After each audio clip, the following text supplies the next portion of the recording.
welcome to the Krueg Show, everybody. Larry Krueger, Dan Coccimilgio, Ryan Smith in the house.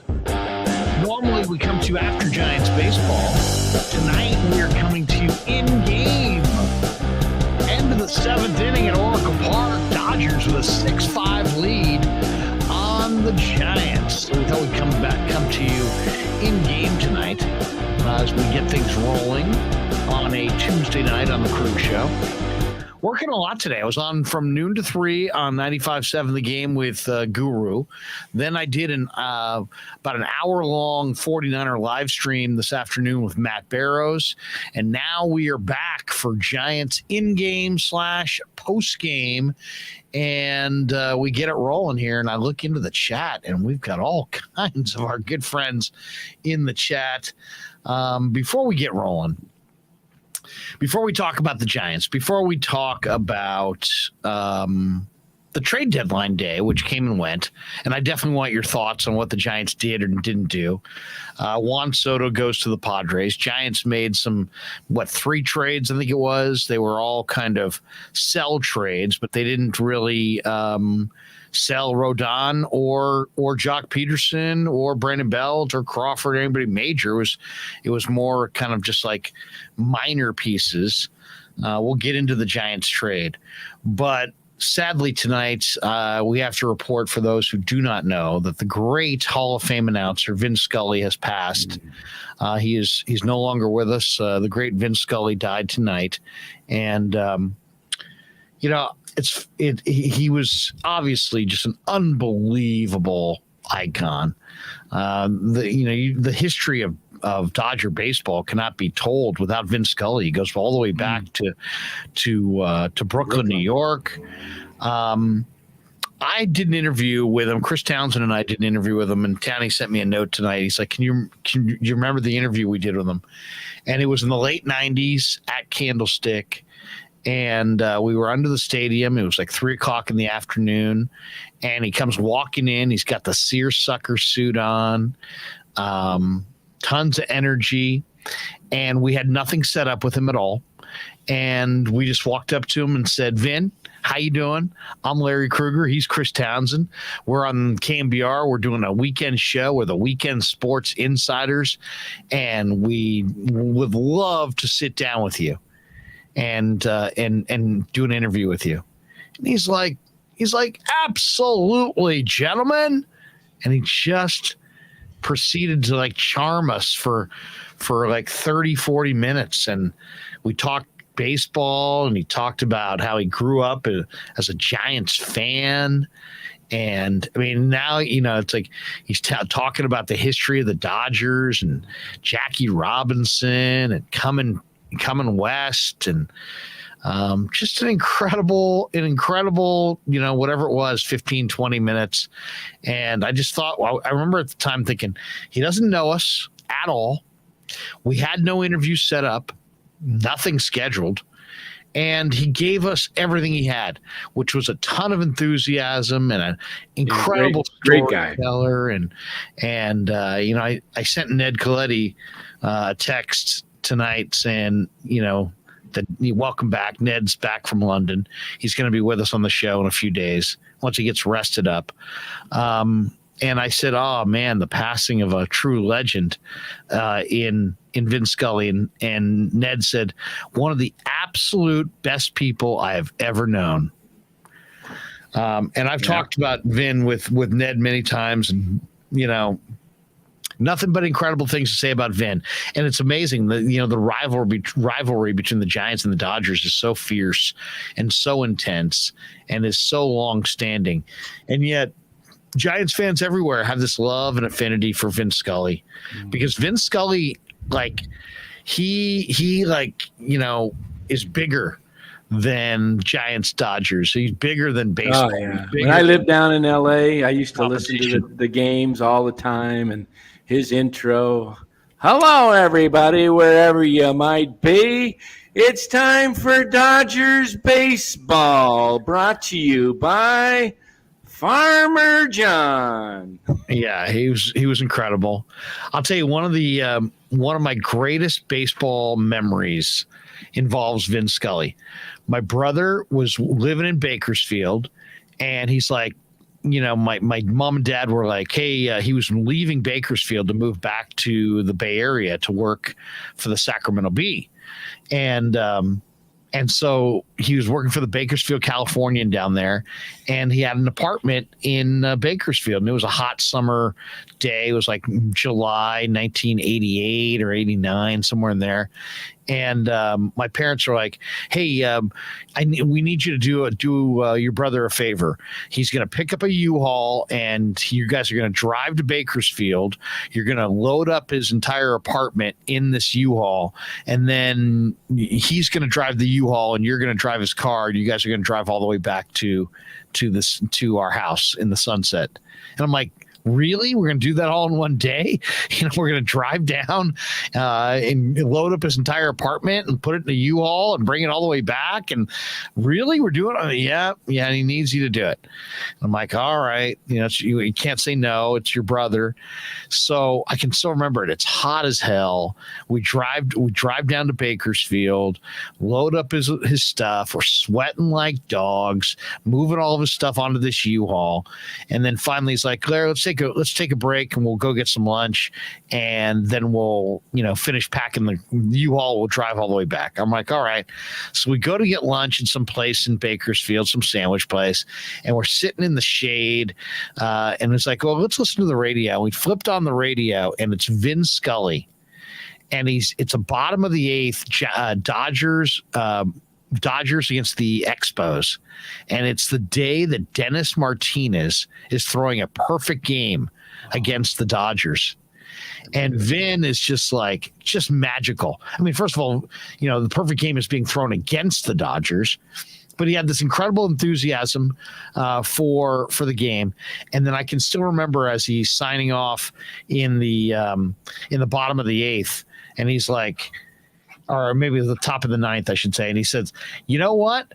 If you have something to do it now, because you won't want to miss the bottom half of the inning as Dennis Martinez takes his shot at history. And it was incredible. And sure enough, I think you got a Cal Daniels maybe to end it. And he threw the perfect game. And here we are. And I'm like looking at my brother, and I'm like, Chris, this has been the most godforsaken day of all time. We're sweating like dogs. We're dirty as hell. We're packing up your place in Bakersfield. We're driving all over Timbuktu. I go, but right in the middle of this disastrous day, this is a little bit of perfection. We're sitting here, we're eating a good sandwich, drinking a soda, listening to Vin Scully in his prime call on live Dodger radio, whatever station it was. I heard that game. Call history. Yeah. This is one of the greatest announcers of all time, calling, in one of his most memorable calls of all time. And I'm like, wow, man, we're sitting here in Bakersfield sweating like dogs, but we just heard history. That was one of the greatest calls of all time by one of the greatest announcers of all time. I mean, it was spectacular. And, it was just an amazing day. So I loved Vin. He treated us so well, Townsend and I, when we did the interview with him. He was just such a gentleman. He understood his place as an ambassador for the game, and he's just a beautiful announcer. And if you go on, Rye, can you play off my Twitter the call, because there's a call from Vin on Joe Montana. Oh, the catch? Yeah, the catch. And I retweeted it about 10 minutes, 15 minutes ago, whatever it was. That was on CBS Sport, I remember. Yep. Yes, Vin did the national game on CBS, and that was Cowboys-Niners NFC Championship game, 1981, and maybe the greatest play in Niner history, the play itself. That was actually 82, wasn't it? January 11th, 1982? January of 82, actually. Yeah. January of 82. That's right. Now it's 7-5 Dodgers. Did they just? Rogers. See, you're ahead of me. I'm watching on. I'm streaming on the MLB app. So he gives a bomb, a triple to. There he is again. Didn't listen to Larry. 5 up, 5 down. Rogers. Wow. So here's the call. Here it is. Here's Vin Scully calling the 1981 final sequence for the Niners Cowboys. Sorry, one second. Okay. Yeah, we have the video there. Sure there's no echo. Yeah. Okay. All right. Okay, here we go. 9 seconds left in the game. The Cowboys have 2 timeouts. The 49ers have 1. And you know what?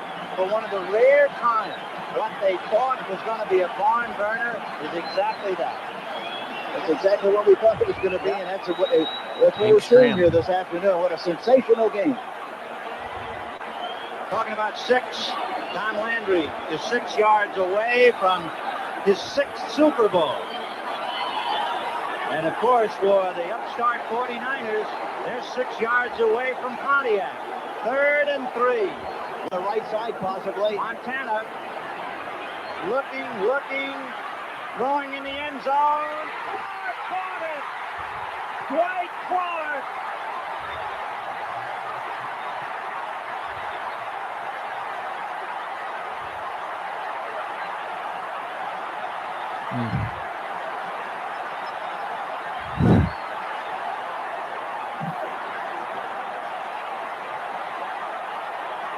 Man, hard to believe that was 40 years ago. It's a madhouse at Candlestick with 51 seconds left. Dwight Clark is 6'4". He stands about 10 feet tall in this crowd's estimation. Look at how he let that moment breathe. Yep. Think about that for a second, guys. That's the transferring of dynasties. He didn't know it, but that's a huge moment in NFL history. Montana rolls right, finds Clark. Clark caught it, and then he just let the moment breathe. How many announcers would have stepped all over that and gave you 19 different stats, and there would have been some kind of a sponsored deal in the middle of there. Oh yeah, and some fantasy stat and something else. He let the moment breathe. Genius. Pure broadcast genius, really. Yeah, it's interesting because I've gotten into scuffles online with people, Giants fans, who can't stand Joe Buck. And I said his call on Ishikawa's home run to win the pennant, he let the moment breathe. He just let the crowd go crazy. And I thought Joe Buck made an outstanding call. And for some reason, a lot of Giants fans, they think Joe Buck's a, homer. I thought he did a great job, even against every his fan of every team. fan base thinks he's a homer for somebody else. Yeah, I don't think he is. The problem that Giants fans have had with Joe Buck is that the Giants and the Cardinals have hooked up in the playoffs, and Joe Buck, whose father is Jack Buck, is totally synonymous with Cardinal baseball. Sure. And Joe loves the Cardinals and grew up loving the Cardinals, and you can't get away from it. So that is always what annoyed Giants fans, and also kind of the hokey nature of some of the Joe Buck things. But I think it more than anything has to do with the Cardinal. You listen to that one call against the Cardinals. I thought he did an outstanding job. Yeah. He said the Giants win the pennant, and then he just let the crowd, Yeah, because let's be real, the Cardinals have been consistent for the past 20 years. So for the most part, any NL game he's calling, the Cardinals are somewhere in the mix, somewhere in the picture. And I know Cubs fans, obviously. Yeah. Oh, the Giants are bringing in a new guy, Alex Young. Who I guess Alec Young, right? Alec? Oh, not the Alec Young of the Diamondbacks, but Alex. This is Alex Young. Okay, yeah. This is a former Diamondback, though, right? No. This is a pitcher. Alec Young is the center field. Oh, no, that's Thomas. That's Thomas. I'm sorry. This might be a former Diamondback. Yeah, this guy's a former Diamondback. Okay, yeah, I think you're right. Okay. Anyway. Mark Graves says Vin's call on the catch was epic. Oh, yeah. Yeah. Vin was I really loved listening to him. He was a great man. He, his favorite player was Willie Mays. As you said earlier, he started off in Brooklyn as a Giants fan, as a kid, and but MF says Vin went to my church. So that's interesting. Yeah. So I kind of, it's I wonder a what sad kind of day. donations MF was given on Sundays. Seriously. Anonymous says, Larry, where in the Sunset did you grow up, punk? No, he said, Anonymous says, where'd you live in the Sunset? My grandparents were on 28th and Judah. We lived on Rivera between 35th and 36th. Okay, back-to-back triple and back-to-back doubles. Now it's 8-5 and second triple, actually another triple. So the Giants have lost this game. Well, it's not over yet, Danny. Sure. Did you give it up when they were down 6-0? I did, and they haven't caught him yet. Almost came back. I want them to win, and they had their shot, bases loaded. Let me ask you this: weirdly, Slater is starting to annoy me more than almost anybody on the team because he's such a C tease. Who's that? Austin Slater. Yeah. It's like, he's up and down. He's up and down. He's a good defender, and that if you he's just a got bench player. He's a bench player. He has no range in center field, and he doesn't belong out there in center. Another double. Hey, keep pouring on. To listen to the Giants people who have been like the last year and a half trying to convince us that Austin Slater's a Gold Glove center fielder. It's like, how pathetic are you guys? I mean, my God, I like he's Slater a converted as a player, but he was a second baseman at Stanford. He's a converted infielder. Why doesn't he just second baseman with the Giants in the minors? Why don't they put him at second base then? Because he's not good. Well, then. Sean Proctor donates $2. Says, "Good evening, fellas. Excited for the show tonight." Yeah, I am as well. I'm excited for the show tonight. You like my new hat, Larry? Let's see the hat. What is that? What does it say? What does it say? SF, SD? Yeah. I didn't have time to get is that a piece of paper? Yeah. Look at you. Oh, look at you. You're a Padres fan. Oh, no, I'm just. What did you guys, Danny, why don't we start? What did you think of the trade deadline? Give me your thoughts. Okay. Here's my thoughts. Giants did nothing to improve their outfield defense. They did nothing to really improve their infield defense. They didn't up the middle. They didn't do anything to improve their bullpen. Now we're watching Alex Young, who's another Farhan Fine, getting rocked. The Giants. When Farhan was in the booth, I think the Giants made 2 errors. Yeah, exactly. Slater might have made 2 of them. How appropriate was that? By the way, I thought that was classic. So anyway, they didn't do anything to improve. I do like the J.D. Davis for Darren Ruff because Davis is younger, has more versatility. He can play third base, he can play left field, and he can also play first base. And he's not a bad hitter. So the Davis move and getting a couple of pitchers, who knows what they turn out to be, is a good move. I don't think Ruff, is going to be here next year. And J.D. Davis, local kid from the Sacramento area, former batting champion in the PCL when he was with Houston. I didn't know that he won the batting title in AAA. Yeah, he was in the Houston organization down with the Fresno Grizzlies. So he had 22 home runs, I think, in 2019. But again, if you look at his, that was a massive outlier season. And the thing I don't like is how it seems like the way we put together this roster is with the hope that everybody has their career year and everything goes best possible. Oh, yeah. It's not going anywhere. This is patchwork, but I'm just saying, I think I agree. He's an okay guy. And I do think he'll be up tomorrow, and I expect VR possibly to go down. And then when Crawford Elk Grove High School guy, he's a sack guy. Yeah. Hey, guys, one of the things that we're doing this a little earlier than expected. I got to pick up my kid.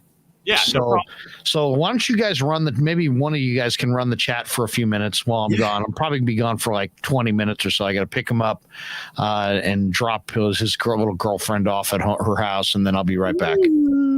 All right. While he's gone, we'll pick up the donations now that Larry. Yeah, you guys don't get the channel canceled. Don't get us demonetized. Don't piss anybody off.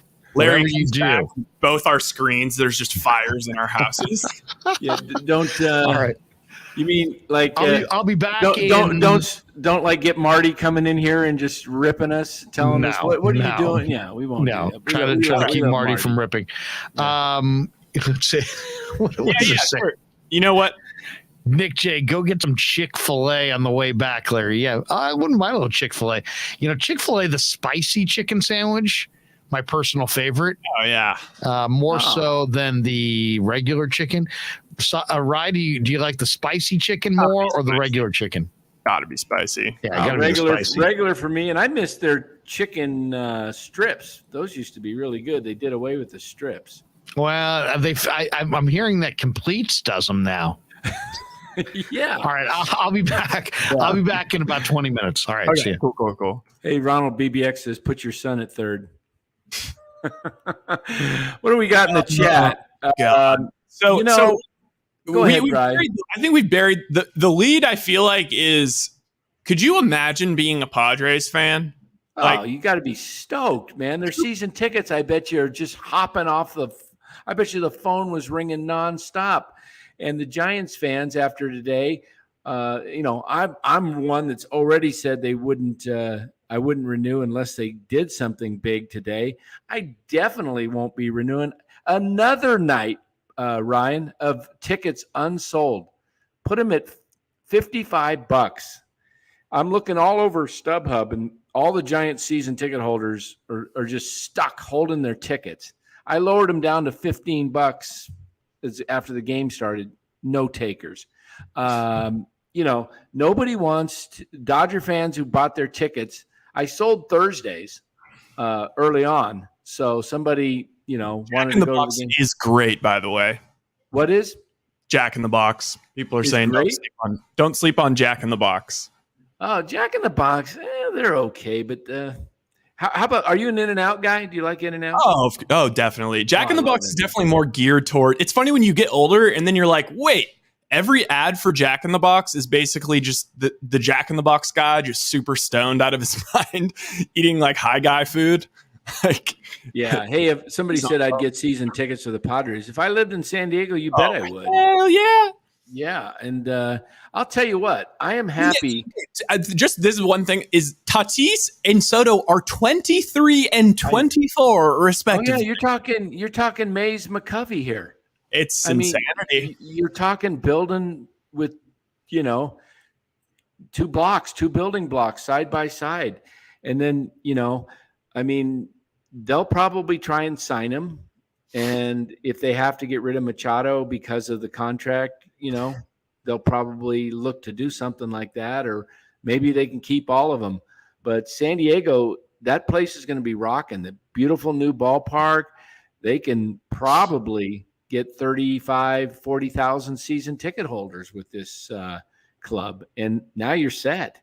So I tweeted a lot today, and some of my tweets was that this Giant Dodger rivalry is basically irrelevant because the Giants are irrelevant now. It's the Padres and Dodgers.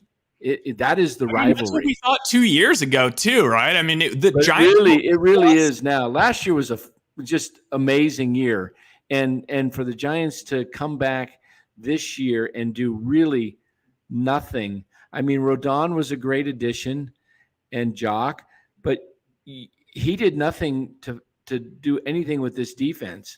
I mean, Duggar got hurt. Dubon was a pretty good defensive center fielder. Couldn't hit much, but the fact that they have no defense up the middle. I mean, Crawford has lost a step. Yeah. Can we talk about Larry? That was one thing I was, I don't want to push back too much on Larry when he's going, but he was saying like last night, he was like, they've got Crawford at short. Where's he? And they've got Luciano coming up. Where's he going to fit in? Crawford's basically, I'd be surprised if he plays 60% of the games going forward for the rest of the year. Crawford is next year's is last year with the Giants, unless they sign him to a really small 1-year deal afterwards. But, they're not going to do anything after that. I mean, the fact is the Giants need to go spend money in the offseason. They need to really go, even if it's got to overspend, go get a Trey Turner, who's a tremendous athlete, speed galore, 300 hitter. He's a catalyst at the top of the lineup. That's the kind of guys that you need going forward. And, that's why I was kind of like pushing. I just want to see them make moves that get more athletic and younger. I mean, the one time where it seemed like they were kind of rallying tonight. It was kind of fun that it was VR, Gonzalez, and Bart doing work. Oh yeah, I'm fine with the Giants going forward with Bart. I mean, I like Bart. I mean, I love Bart. I think Bart is going to turn into be a pretty good pro. Facts, Mark Graves. Giants are not going to sign pitchers to 5-year deals. And I think Gonzalez is a guy that looks to me like a major league player. VR, I'm a little bit concerned because I'm not seeing him drive the ball. It's weird because he hit like 25 homers. Like he was leading the 21 homers. Yeah, I don't know what it is. He's got one home run. He's not driving the ball. There's I like his approach. His approach is not what I was expecting. Like his approach is a little more oppo. Yeah, it's a little more oppo, patient at the plate. But I wouldn't be surprised if he gets sent down. And the reason being, I think they'll put this J.D. Davis. I could see them playing him at third, and then Longo when he comes back up in a week or two. I mean, I don't know who. And then they got this guy Ford Proctor. Ford Proctor. He's a left-handed batter. He's the new Papirski, I feel like. He's actually pretty interesting. He played shortstop. He was a shortstop, second baseman, third baseman, 25-year-old. So he came up and he was playing shortstop last year. They converted him to a catcher, and he's catching now this year. So I'm thinking he's going to be the guy that comes up because he's already on the 40. I think Wynn's days are done. Proctor will be back. Will be up soon, and he will be a guy that, or Proctor. I don't know about Proctor. Or they could bring up this. Yes, they could bring up this Proctor and send when Mendoza, when Crawford comes down, he could be a kind of a backup shortstop and a third catcher. You know what I mean? Where you have the third catcher, but they've got a guy named Knapp down there that's switch hitting catcher. I think Austin Wynn's days are very short numbered right now. I really do. I don't see him staying up very long at all. John, should we just Larry? Should we just Larry's freaking John? What's up? Should we just? John, I'm gonna put you in the green room for a second. So just if you could put on earbuds or mute the video because it's the old double echo. Knapp is raking. Dan, please light a pair of your season tickets on fire for our amusement. That would be funny. Although the problem is like that now they're all digital. They're all digital. Oh God. Damn. So who do we got in the green room, Ryan? It's Sean Proctor, who's been awesome. Sean Proctor, we've actually been kibitzing a little bit in Twitter DMs. Oh, he's been in our chat, right? Oh yeah, he's been going off in our chat. He's a little bit of a recent guy, but he's been like you would not know it. I'm going to throw this one out there also. Is anybody out there going to Outside Lands on Saturday? Because I just realized that I actually am. Are you a big music festival guy, Dan? Not a lot. I used to in my younger years, I used to go, something like see Eagles and Journey and things like that. But, all right, that was back in my Sean's 20s and 30s. So, give me 1 second. You know what? Wait, meet Sean, and then I got it. 1 second. What's up, fellas? Hey, Sean, how you doing? Pretty good, man. How are you, Dan? Good. So, we're talking here about the Giants game here and the trade deadline. What were your thoughts today on the trade deadline? Super disappointed. Yeah. Super disappointed. I don't see how – can you hear me? Yeah, I hear you good. Yeah. Yeah, I don't see how they can't move Rodon, like, for anybody. Yeah. Expiring contract. He's going to opt out. It just makes absolutely no sense to move him. Yeah. I mean, he didn't move him in 2019. He didn't move Bum. No, he didn't. He didn't move anything. I pointed out today on Twitter that, a lot of these deals look a little bit more like in 19 they acquired Jalen Davis at the deadline, Dubon, couple guys from Atlanta, Baroa, and someone else. All these guys, none of them are around. They're all gone. Yeah, none. But Bum was a he was a fan favorite. He was he's a Hall of Famer when it comes to the Giants for what he did in 14. So I could kind of understand him not moving him in 2019, but right. Rodon is like you guys have been talking about for a week. Cap threw him under the bus with the whole bat thing. Yeah, it's really disappointing because you were hoping that you'd see the direction. Either they make some deals to make the club better right now and keep Rodon, or if they're not going to do anything to make him better, let's go ahead and start selling off the pieces we can and start improving for the future. Just move anyone that has any value. But they're hanging on, and they're going to be 4.5 out after the next inning. They'll be 4.5 behind both St. Louis and Philadelphia.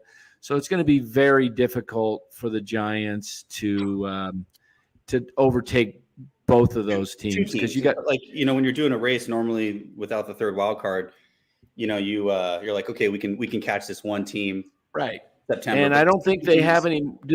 Are they done with Philly for the year? I know they're done with St. Louis. Are they done with Philly? Yeah. Also, I was looking at their schedule. They're ranked in terms of just win percentage. I think they have the 7th easiest, but all the other teams that they have to chase all have easier. So that sucks. And you know who has the easiest schedule for the rest of the year is the Dodgers, which is just. Well, they'll probably win 108, 110 games the way they're going right now. As far as the Padres versus the Dodgers, how far back are the Padres now? They're like 12 games. Oh, okay. Yeah. The Padres are they're just wanting to get into the dance and then win that first round. They're going to finish probably they got the bases loaded right now, bottom of the 7th. It's tied 2-2. It's the second game of a doubleheader today. They won the first game pretty big, didn't they, against Colorado?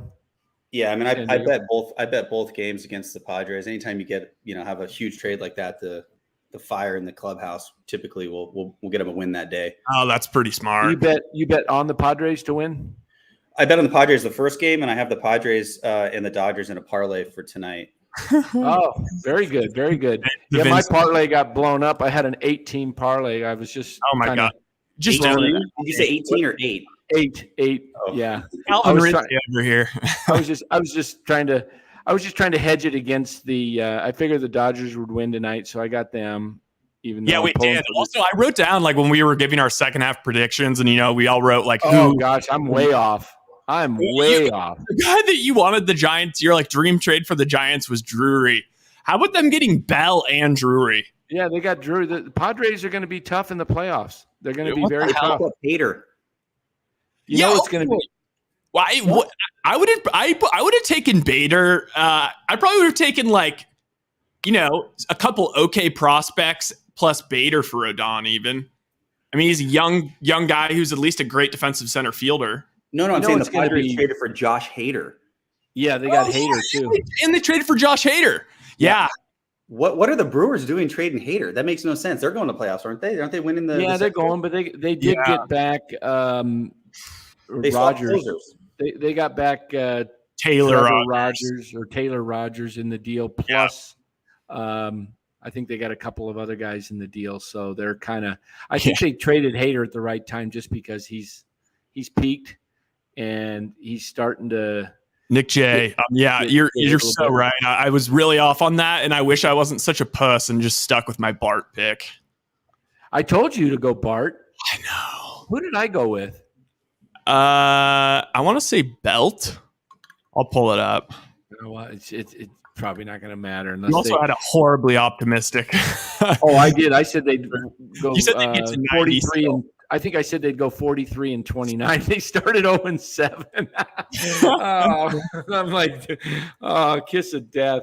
No, it's it's getting to the point now where, it's quite embarrassing because they have no direction going forward.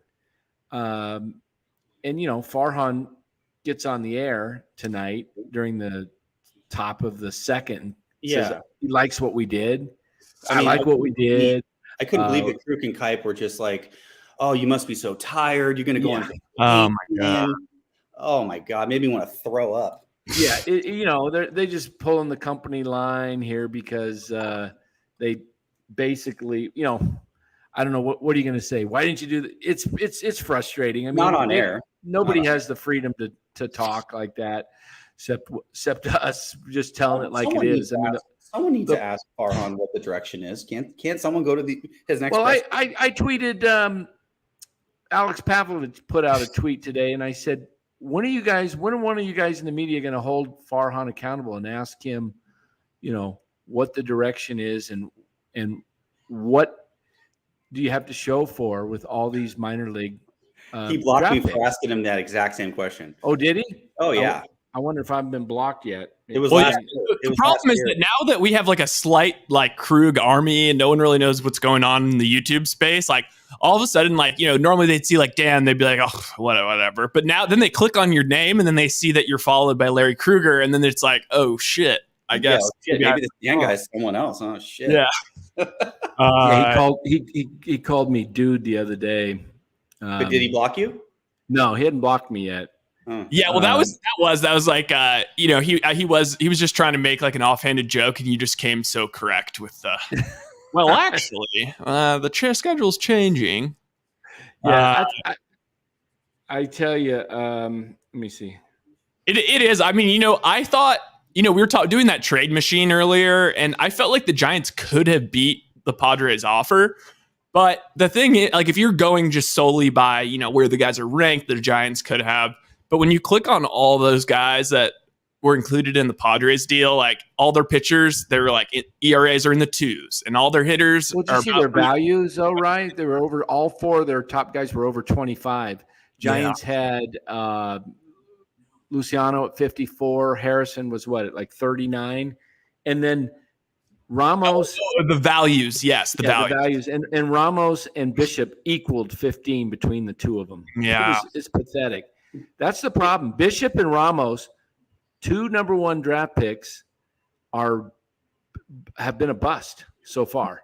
That's what Farhan said today. He was saying that our prospects, I don't work for the Giants, but the Giants prospects just are having all down years across the board. So therefore their value wasn't as high as they could be if they were having good years. Right. So like our package wasn't as attractive to the Padres. Right. By the way, I'm the whole we and our thing. I've been saying our and we're the whole time for the Giants, and now it's like Larry's like really getting on me because like we're like at the 49ers facility and shit. Oh, yeah. And like it just slips out. Yeah, it's because you've been a long time fan, and you've been always part of the. Hey Ryan, did you see the fight today? Were you there today? No, so I didn't go today. I got like 0 sleep, and because we went to like 1 a.m. yesterday, and I just was like, I went to bed amped, and like all of a sudden it was like 6 a.m. and I was like, I still haven't slept. I'm feeling shitty. You know what? I'm going to take the day off because we're going to be going through the weekend. But yeah, so I missed the fight. I missed Jimmy G throwing on the sideline, but Grant Cohn said that everyone's like, oh, his arm strength is great. Grant's like, it wasn't great. If you watch Grant's video, the breakdown of today, like it wasn't great.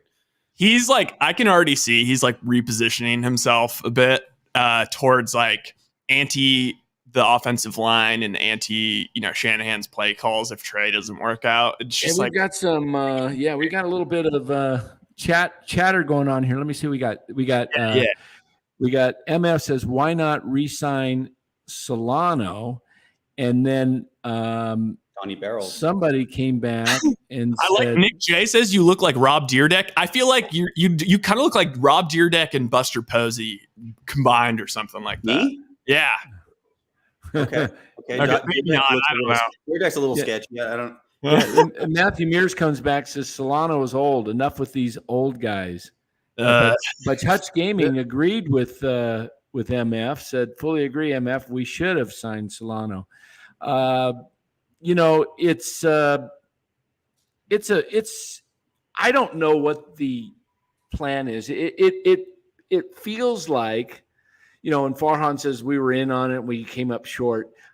Like Larry says, a guy who constantly goes shopping saying he's looking for a new Lamborghini and then comes back with a Ford, Festiva, you start to feel like it's more like Aesop's fable, the boy who cried wolf. When are we going to see an actual signing or trade of somebody significant that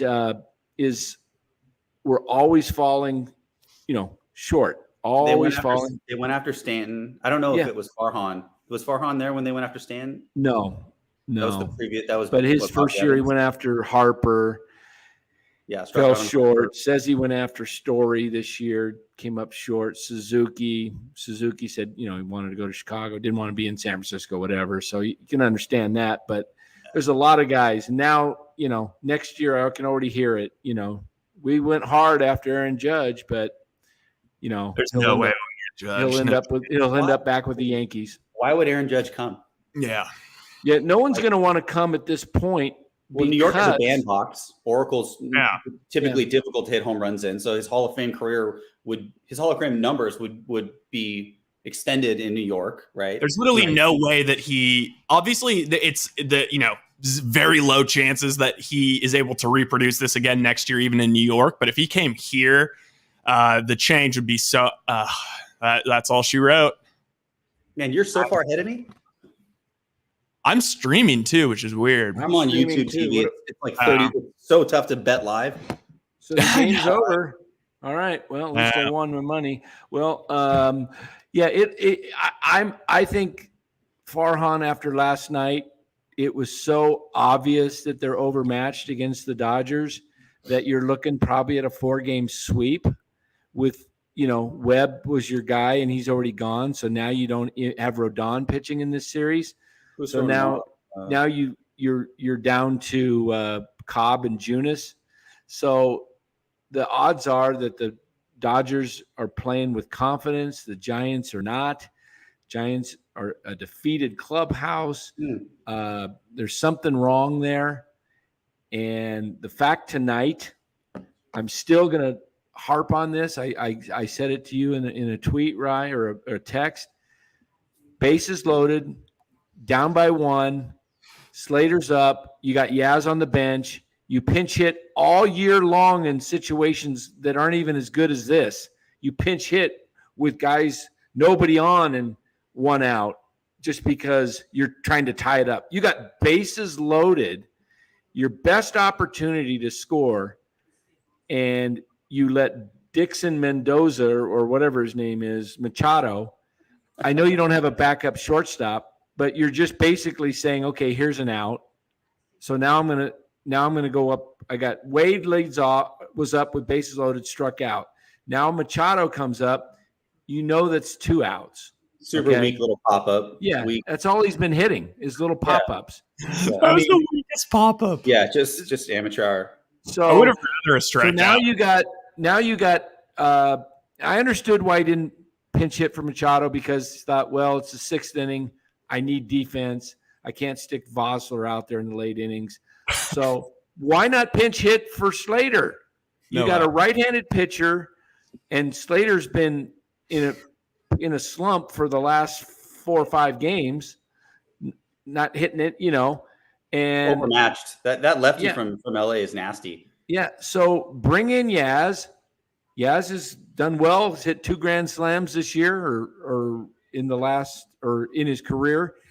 Gosh, if you're going to platoon, why do you pick and choose? What makes him not pinch hit there, but he pinch hits all year round, all year long? I mean, Slater, I guess you could say. I mean, he does have like the highest batting average on the team, but he's been overmatched by the right-handed pitching, and I'm just saying bases are loaded. I don't mind letting Slater bat if it's not a high leverage situation at that point because usually as later. But what are you waiting for? I mean, I just don't understand, you're platoon all year long. Now you stop. And I would have rather seen Yaz pinch hit for Wade. Yeah. Well, I think bigger picture, the real problem is statistically, it's outrageously tough to have bases loaded, less than 2 outs, let alone no outs, and not score.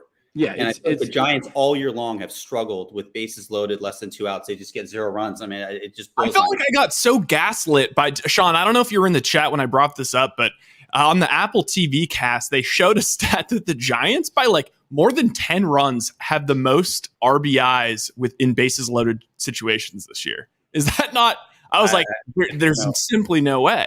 No, Jamie Lee's got it right here. Stop giving Bear money, or the Giants stop attending games. Well, yeah, basically that's going to be what happens. I mean, Dan, I'm right there with you. Like, as far as the season tickets hold, I had season tickets since the ballpark opened, and right after they lost to the Cubs, the team started to decline. 16, as they kept raising the prices. Right. And I kept getting stuck with, like, my section was 105, row 6, so 5 rows off the field, right between first base and the bullpen.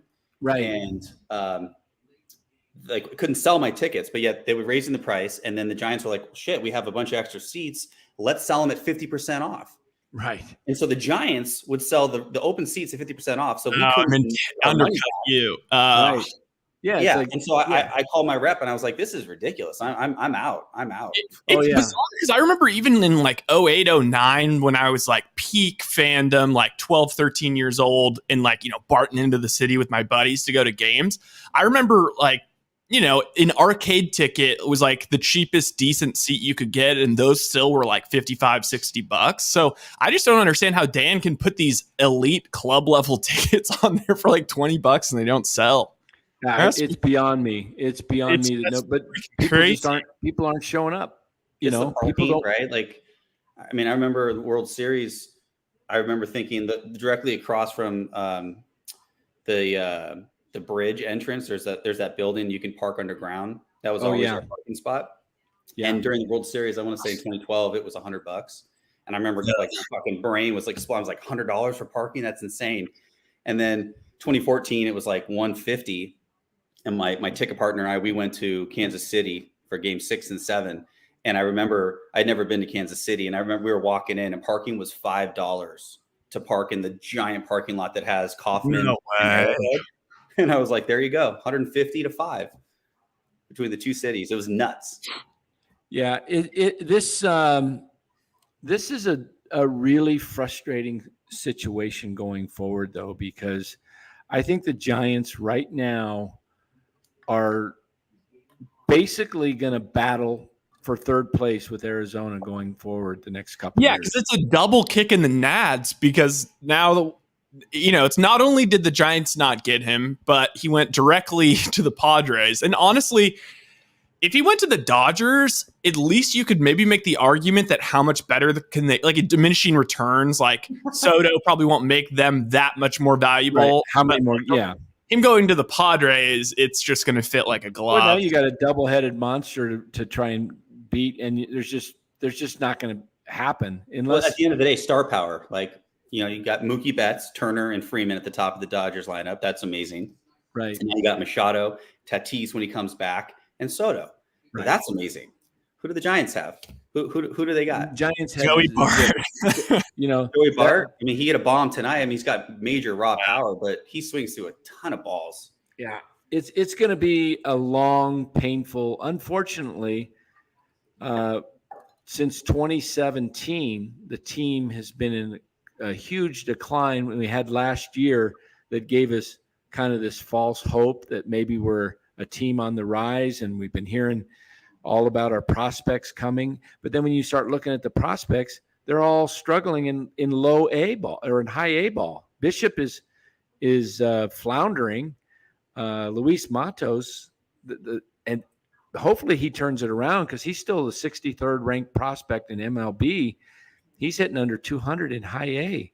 So you got to hope that, I know he was injured or something earlier, but everybody's high on Luciano. But that's what's the deal with Luciano? Where's he at? He's been hurt. the back injury, and he's been out since mid-June. So he's coming back. Injury's not good. You know, he's supposedly coming back, but that's a loss when you lose a month and a half of your development. You know, when you're trying to move up in the system.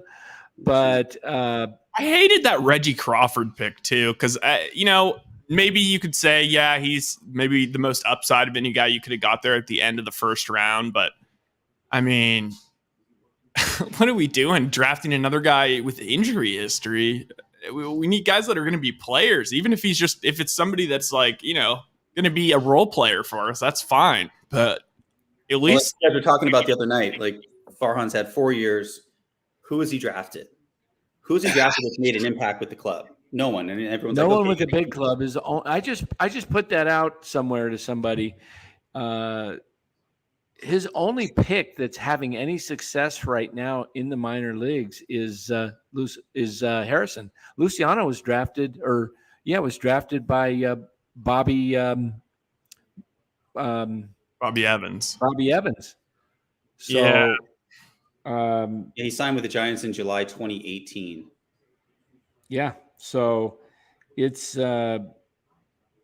What about like I just wish we could like get some international guys at least. Well, they're going to have to go with that route. They've got to step it up, and I mean, get the top guy in the international. I mean, like, Luciano was one of those guys. Juan Soto was not. He was Juan Soto like a crazy can't miss international. Drafted him at 15 years old, I think. He was super early. Here's my other take, and this is I want to hear what.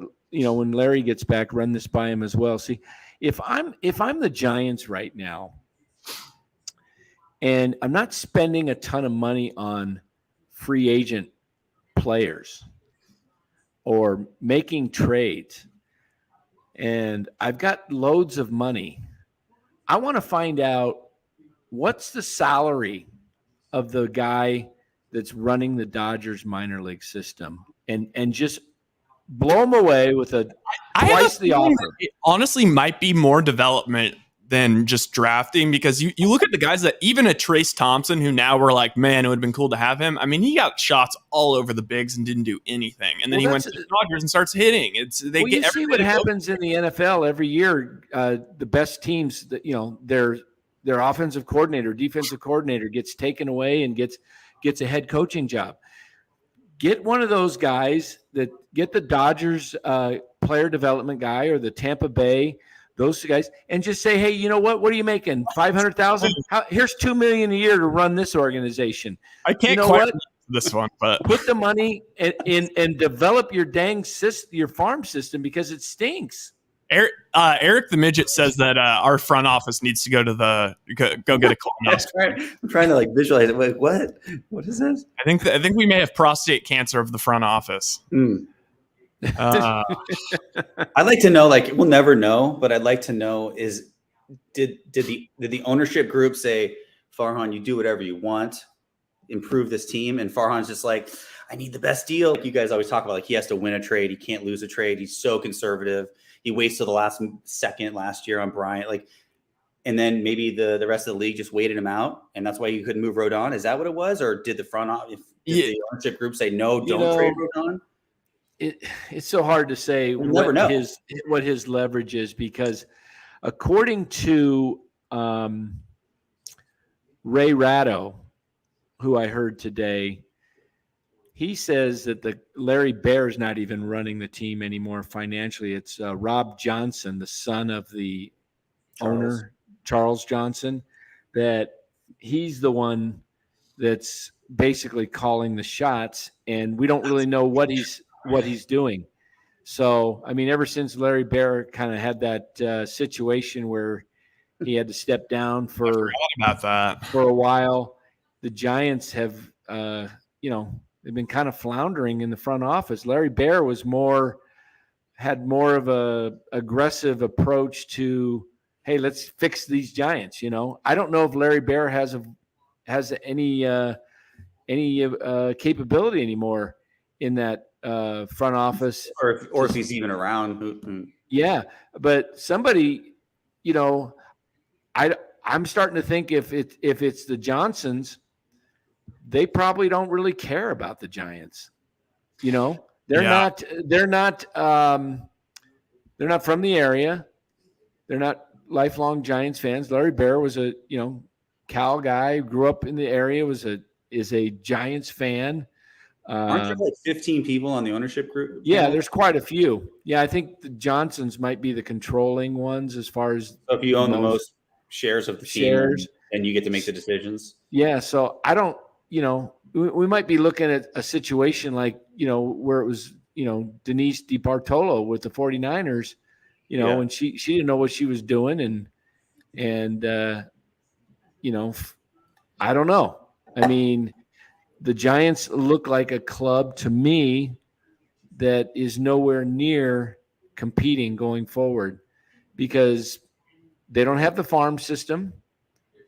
And their farm system has improved under Farhan. It's improved, but it's been recently. But it's recently. Baseball America, Kyle Glazer, they just put out a mid-season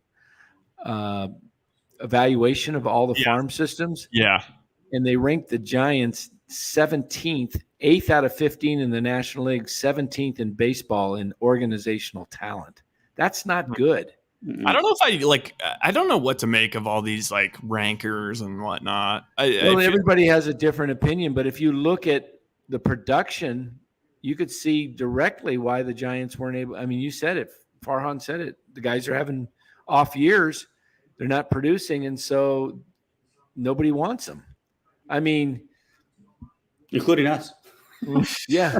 I mean, well, I just don't understand. Like with guys like Ramos and them, it just feels like by the time he's brought, like, it seems like he's never going to really get a shot. There's like a few of these guys that are in AAA. And, I guess we were saying the same thing about Villar earlier in the year, but it just seems like, there's this crop, but they're all in high A ball or AA. And it seems like why not just like kind of blow it up and just let these guys get ABs and at least see if any of them stick, and then at least you have information and at least you can say you gained something out of the season. Yeah, here's what I would do this week. MF says let Ned Coletti get back in here. Oh God. Yeah. Here's what I see happening going forward this week. After Thursday, you're going to have JD Davis up tomorrow, so there's going to be somebody going down. It's going to either be Vosler or VR. So I see that. Crawford's coming back either Thursday or Saturday. So Machado gets sent down. Possibly, DFA, right? Yeah, possibly even DFA. Yeah. It depends. Yeah. If they, are they going to hang on to him for shortstop depth in the organization until Walton comes back off the IL? Maybe. Who knows? So I see those two moves going. Then I think Isan Diaz, the second baseman for Sacramento, I think they're going to have to make a spot for him on the 40. Guys that are on this 40 are, it's very weak. And there's a bunch of guys on the 40 that you could just DFA. Oh, yeah. Yeah. And I said they did DFA Kerwin Castro, who got picked up by the Cubs today. Yeah. Which made no sense to me to get rid of him when you got other guys on that 40 that just, guys come and go on this 40 like week to week. I mean, they're just. That's why I don't understand. Why don't we just play young guys? Bring them up. Well, that's what they should. I think they're going to be forced to go to that situation. Because St. Louis and Philadelphia are not playing great, they're keeping this false hope that the Giants are in this. But I think probably after this weekend, Giants are probably going to be like 6 out and behind two teams. They can totally do it. No. And, Farhan believing that they're a hot streak away when they haven't been hot all year since April. I mean, they had that 7-2 final 9 games before the All-Star break. I've been tweeting this all over anyone who will listen. Leaky defense. Yep. Leaky pen. Like, yep. Nowhere near last pen. year. Horrible. And then anemic offense. betting the first 5 under all day long, all year long. The winner. They'll come back and score some meaningless runs at the end of the game to kind of make it close. But what the hell?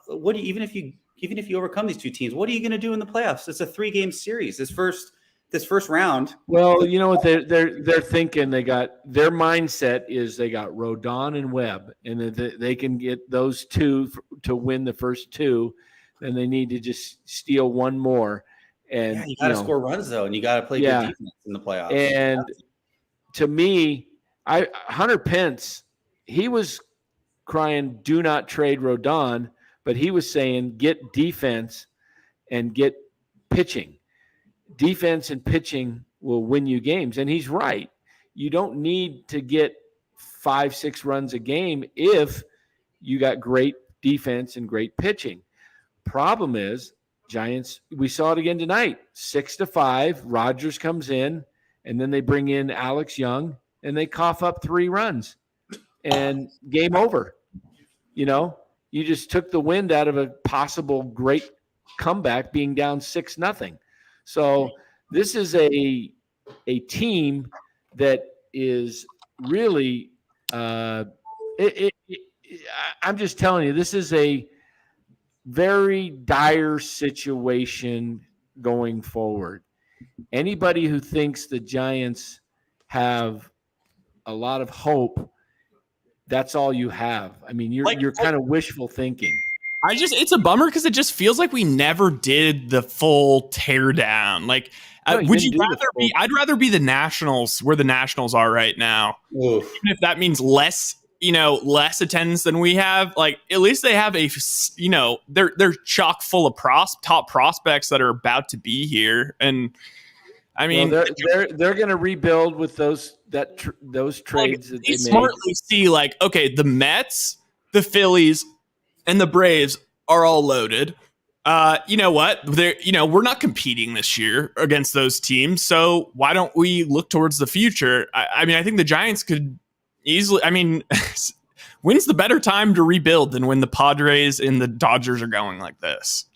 Yeah, Which is why they should have traded Rodon all day long. You had the perfect opportunity. It was done early this morning. You had 6 hours to make a deal for Rodon. Like he spent all 6 of those hours on the Darren Ruff trade, just trying to win that one teeny tiny trade. I mean, Dan, they had more than 6 hours. He had this whole week leading up to it. Even after he had the whole week Rodon 10 Ks the other night, he should have got on the phone. Yeah, absolutely. I feel like the Yankees were the perfect trade partner. Perfect. The Yankees probably said, "Fuck it, I'm not going to wait for Farhan to figure it out. I'm just going to go over and talk to Billy and get Montas." Right. Yeah, I mean, Billy will make trades. Farhan won't. Farhan doesn't make trades. He's afraid to pull the trigger. Who did the Yankees traded like Jordan Montgomery for Bader? Like Bader to this team would be so helpful. Like in center field, could you imagine Harrison Bader running around center? Like the best defensive center fielder in the game, and he's fast as hell. And they traded Jordan Montgomery. That's like basically like trading like Alex Wood for. I mean, you could have had Bader, I bet you, for Rodon. Oh my God, yes, plus more prospects. Yeah, you could have got hey, look at that. Here he is. Stepping into the back end of the room. Oh, the Lair man. Larry. The Lair of the Bear. Oh, look at the chat. We just went from 400 down to 192. Dang it, Larry's back in here. What the heck? What? We were at 400. Now we're down into the 190s when they saw you walk in. It just 200. It was amazing. It was like 400 and it just went boom, cut in half as soon as you walked in. That ain't funny. It stalled out for a second when they just saw like a bit of your sleeve, but then that's when it fully dipped, was when you sat down. Yeah. So who's in the house? Oh, Sean Proctor. There you go. What's going on? How are you, man? I stepped in a little bit while you were out. Well, something had to help this show, right? Yeah. Hey, so Sean was saying he was a season ticket holder like me, but he was a season ticket holder since the beginning of the new ballpark up until through the 2016 season. So I got tired of acting like a ticket scalper for the Giants, because the Giants would always sell the open seats in my section for half off. Yeah, and that's what they're doing. That's what they're doing now. Hey, Larry, we were just They don't give a shit about their ticket holders. obviously we kind of have already covered, some of the big moves for the trade deadline, but we were Yeah, just what were you guys saying about it? well, I was just brought up like Harrison Bader. Harrison Bader is like exactly what the Giants need, like maybe the top defensive center field. Wow, that is somebody that did actually come in after Larry got here in the chat. All right, I'll block them. Yeah, Harrison Bader's like maybe the best defensive fielder in the league. He's fast. He steals bases. He's still like He's got fire. He's Plus, got fire. Yeah, he's like a Pilar. personality, and it's like the Yankees traded Jordan Montgomery for him. Like that pretty much tells you like we could have traded like Alex Wood and some no-name prospect for him, or we could have traded Rodon to them and gotten like some decent prospects plus Bader. And So Bader got moved? Did Bader get moved? Just straight up for Jordan Montgomery to the Yankees. Wow. I love Harrison So Bader. the Yankees can now move Judge back to right field where he's more suited instead of playing him in So center. Bader's now a Yankee, huh? Bader's a Yankee, but will he have to cut the hair? That's to be seen. What did you guys think of what the Giants got done? I know Danny's probably already talked about it, but what did you guys think overall? It's just super mad. Felt like Farhan spent all 6 hours today working on slightly winning the Darren Ruff to the Mets deal. Yeah, I don't know anything about any of the guys they got really. I mean, I'm JD Davis a little bit. Isn't he a NorCal guy? Yeah, isn't he like an Elk Grove guy? Yeah, Elk Grove, and he's a decent player. He's not he doesn't move the needle like Harrison Bader on defense. Like he provides some defense at least, well, but not much. He can play third base, but you got defense with. What are they going to do when Longo comes back in 2 weeks? Are they going to then, I don't know. They're going to put him in left field, probably. That's what they'll do. They'll put him in left field and they're going to continue to platoon. And, I listened to today Kyle Glazer of Baseball America. He talked about the Giants platoon. Yeah, what do you say about the prospects they got? He said they're down right now, and they've got him ranked 17th mid-season report as far as organizational talent. They've moved him down because of the bad years they're having. And he said they've got, Luciano and Harrison, but that's really about it. But he said that they're going to have to spend money. Giants are going to have to spend money to compete. And I heard Ray Ratto today say the same thing on the game. He came on during Willard and Dibs in the morning, and he just said for the Giants to compete going forward, the only way to do that is because they're not bringing up any prospects and they're not willing to make any trades. So what do you do? Anonymous epic failure, Larry. Every single interview with Farhan where he claims that no offers and or no value, et cetera, for Rodon, Peterson, and Flores should be met with an immediate bullshit, Farhan. Yeah. Well, that's why I tweeted out the other day that somebody's got to be looking over Farhan's shoulder and saying, what deals are we getting? What deals are you turning down? Because I also don't believe that we offered all of that to the Nationals and that they simply, like the Padres, offer better. Because you can say, okay, yeah, the Padres, a lot of those guys, like their pitchers are in the 2 ERAs, their hitters do well. So yeah, I get that, but you're telling me we couldn't have left Josh Bell out of the trade and taken Corbin? You're telling me that wouldn't have flipped it? Yeah, but Rizzo wants prospects to rebuild, and he got 4 really good prospects that Rizzo said that the value, he's not going to take less value just for someone to take on Corbin's contract. Yeah, I mean, that was my takeaway when we talked about it on the radio today, is that, the Giants probably would have been willing to take on Corbin's deal, but that doesn't move the needle right now. In Major League Baseball right now, prospects, if you have prospects, those are gold pieces, and you're not, it's much more difficult. There's more teams that have money than have prospects. So there's no shortcut, man. You have to handicap the draft.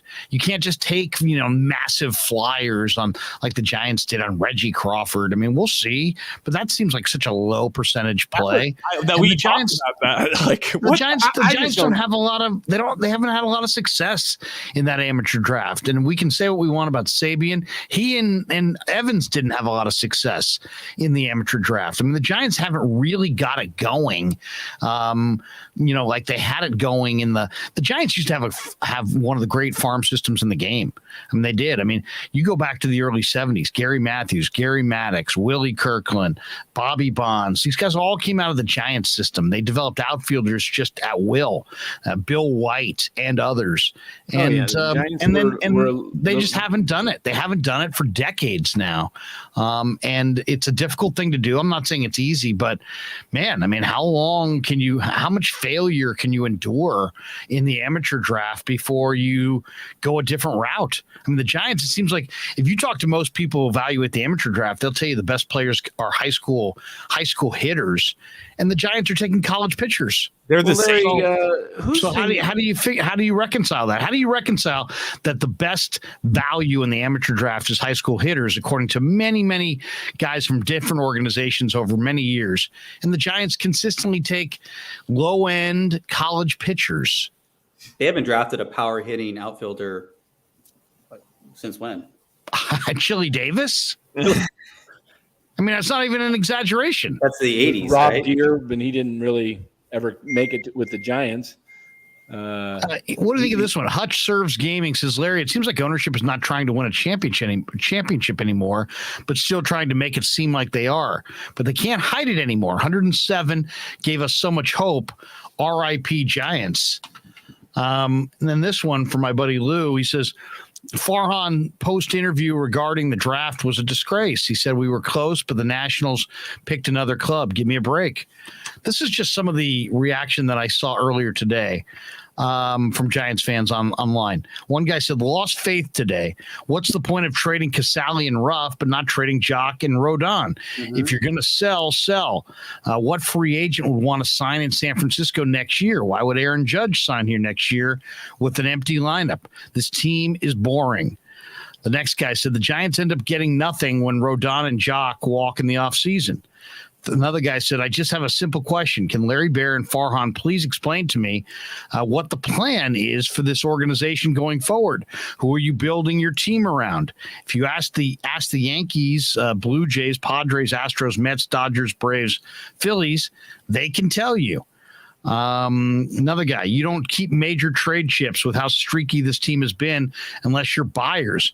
Rodon most likely opts out after this year. To think this roster can make a deep playoff run as currently constructed is ludicrous.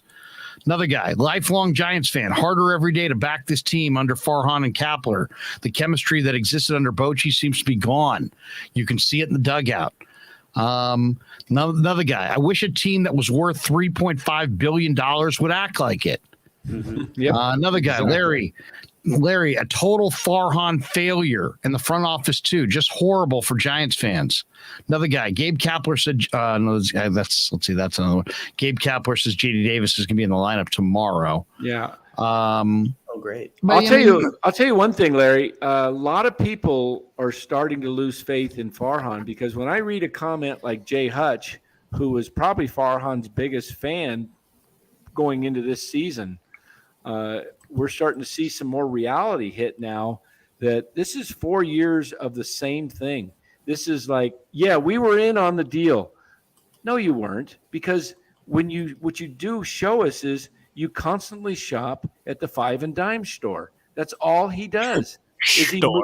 He moves guys in and off the roster like it's the Titanic going down. Okay, you're off, you're on, you're on. Okay, what? I mean, it's just not relevant. I mean, it doesn't matter if you were close. It's that's the old saying: close only matters in horseshoes and hand grenades. Right. Hey, who's the head of the player development of the Giants? It's Kyle Haynes, right?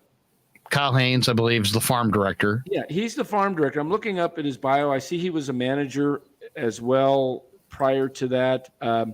But what is it with the Dodgers farm system development, player development, and it appears like Tampa Bay has it as well, and San Diego somehow just keeps getting great picks?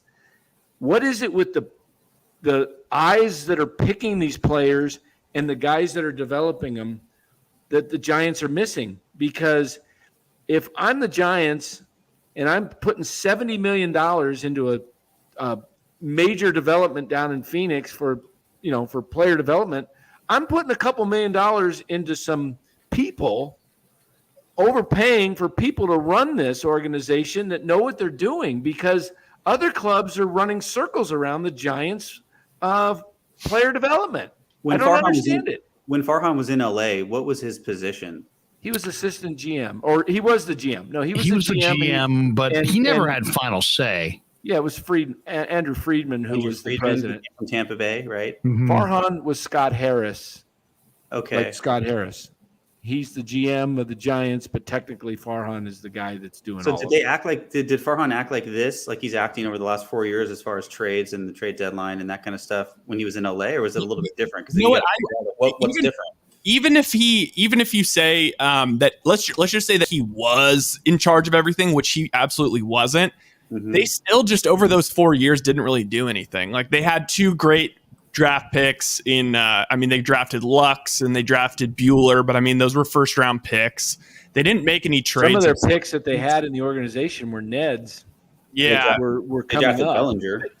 They drafted Bellinger before. So the Dodgers had before Ned was there. Before Ned, Logan White was a guy who had a lot of success drafting for LA. They got a guy named Billy Gasparino, the Dodgers do, who's like really good. He's their farm director. He's really good at development. And he wants to hire him away. Yeah, seriously. At this point, the Giants have tried so many different things. I can't even tell you the number of times that they've reset. Angel Villalona was going to be incredible. Remember Angel Villalona before he murdered somebody? He was like going to be one of their hot prospects, and a little fast white guy. What was his name? Gary Brown. Gary Brown was going to be the guy, and they've had so many resets, and they just can't get any kind of real momentum going. They had that little momentum run where they picked up high at the top of the draft and they landed Lincecum and Kane and Bumgarner. But as far as position players, the Giants have struggled mightily. Who's that? Brian Reynolds was good, and then they traded Brian Reynolds, but then they traded Brian Reynolds. Well, I had interviewed Bobby Evans today, and I brought up the fact that what did he say? I didn't say, yeah, man, you blew it, but I referenced it. He knew what I was talking about. I included it as a part of the question of like, what is paint the picture? What's going on in the room? And he's like, well, you got your scouts on the line and you've got, all kinds of people ready to give you evaluations and you're fielding offers and what if this happens and what if that happens, all these contingency plans. So he did a good job of painting the picture, but ultimately they made the wrong call.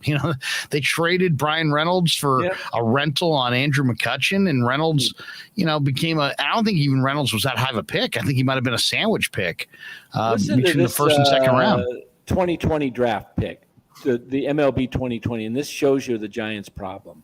Okay, the first pick in the draft was Adley Rutschman with the Orioles, then Bobby Witt Jr., then Andrew Vaughn. First 3 guys, they're already up. Yeah, Riley, that's amazing. Yeah, J.J. Bleday went 4 Miami. Then Detroit took Riley Green, who's a great player. He's the number 1 prospect in all of baseball. He's already up. C.J. Abrams, Padres with 6th. We've seen him up. And then Shane Langeliers, I dropped to 9. He's a top 30 prospect. Hunter Bishop, 10, is not even in the top 100 anymore. He's fallen out. And then you got Alex Manoah with the Blue Jays. But look down at 16, Corbin Carroll, 3rd prospect in all of baseball.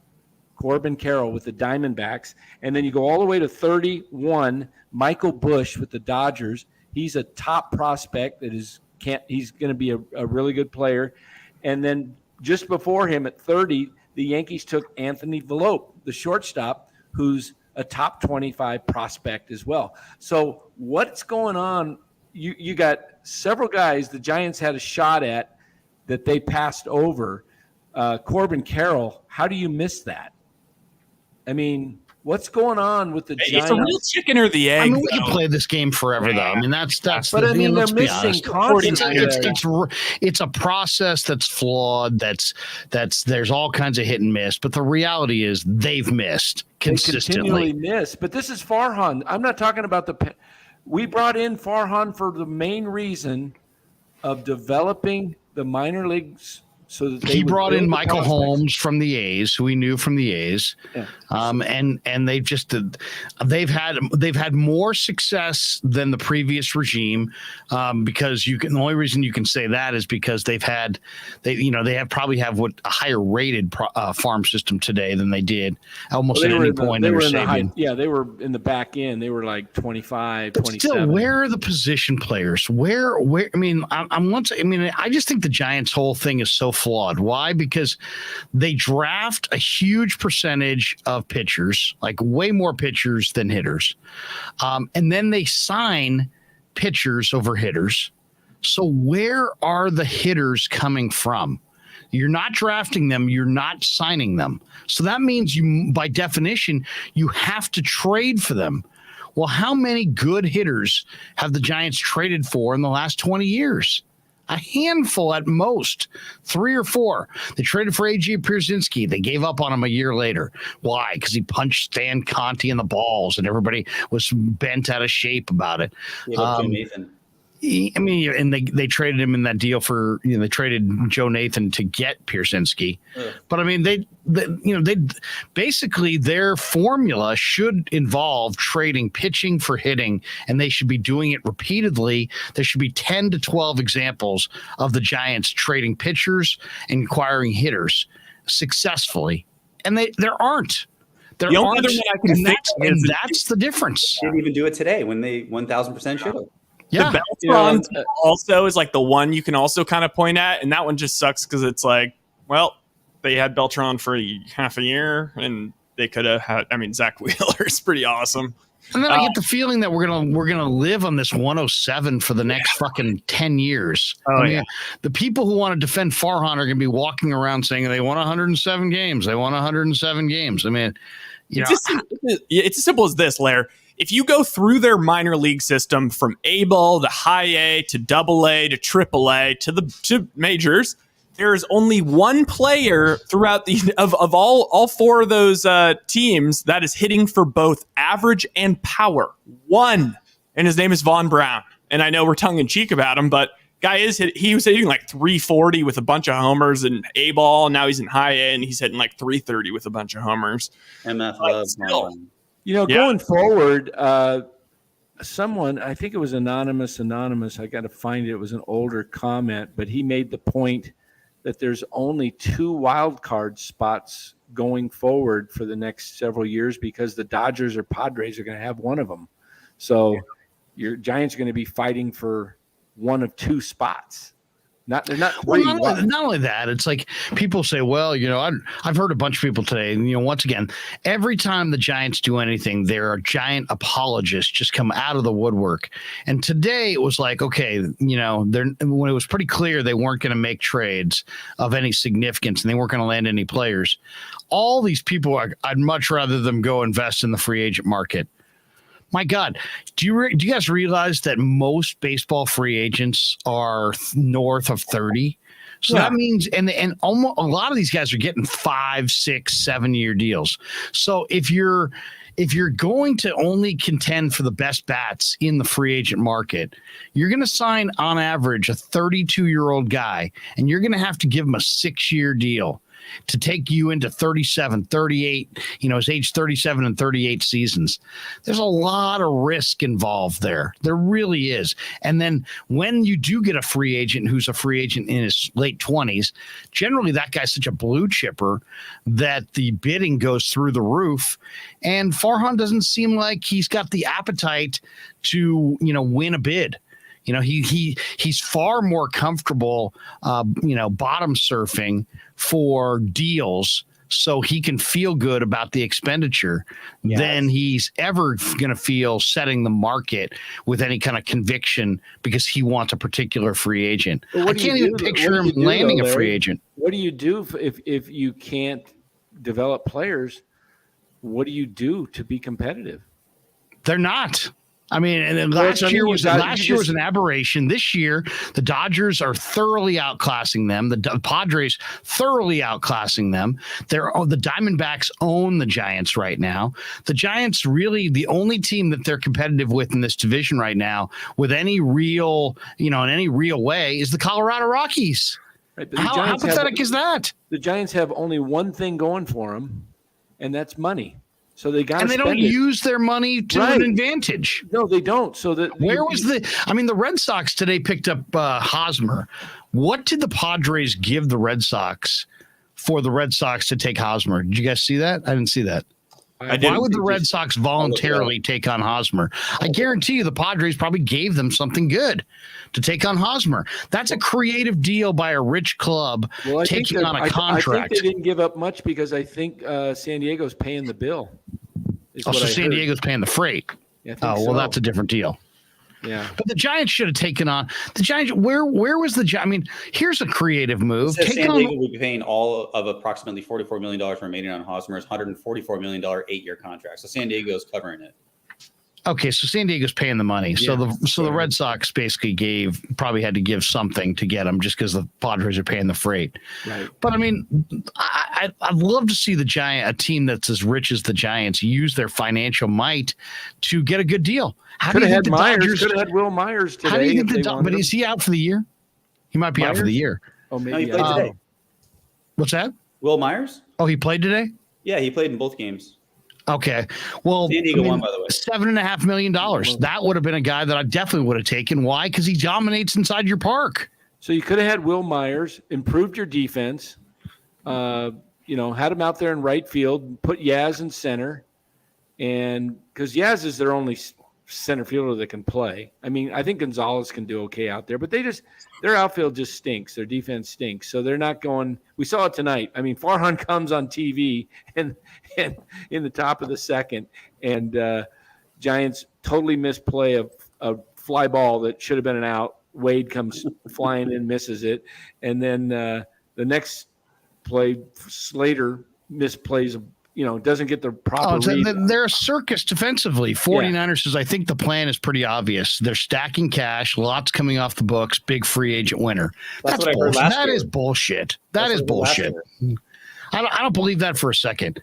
I mean, they've been saying there's money coming off the books for years. They just money comes off and they added it. They put money back on. They signed Wood and DeScofani. I mean, DeScofani's got $12 million next year, and then in 24, Wood's got $10 million next year plus an option, I think, for a third year. Crawford's got $16 million next year. Belt comes off, but he signs all these, other guys. La Stella is owed $11.5 million next year, and you got to buy Longoria out for $5 million. I mean, Posey's money came off the books, and he could have reinvested it and picked up someone like Nick Castellanos. Like that would have been easily. Nice. Yeah, that would have been nice. I don't want to sign guys for 5 years. I mentioned this earlier. I mentioned this earlier to the guys, but you can if you're going to compete against the Dodgers, they produce more revenue, so they have more revenue coming in. But you have to spend the same percentage of your revenue that they spend, or you're going to operate at a competitive disadvantage. And the Giants are not spending the same percentage of the revenue. LA is spending 52% of their revenue on player payroll. The Giants are spending 47%. I feel like that's a super telling stat, Larry. Yeah, the difference is $20 million in player payroll. If the Giants spent $20 million more on their player payroll, they would probably be far more competitive than they are right now. That's a power hitting outfielder. Yeah. I mean, it's Nick Castellanos. It's Nick Castellanos. You know what? I was doing some thinking about this today about the ownership group. I think that honestly, it's not going to happen, but it may take because this ownership group has won. They won the 3 World Series. It may take a shift in ownership for anything to really change. Because if you look at the Dodgers, when the Dodgers turned around was when that new ownership group came in and they wanted to be aggressive and they wanted to win and they wanted to prove something. That was 2012. And since then it's just first-class organization. Same thing with the Padres. I think the 10 Padres straight years in the playoffs. Yeah, I think the Joe Padres were bought. on line one. Yeah, exactly. And the Giants, I mean, the Giants, the whatever Johnson, I'm pretty sure he came in 93 and immediately signed Barry Bonds. It's like that; those things seem to happen. Look at Lacob with the Warriors.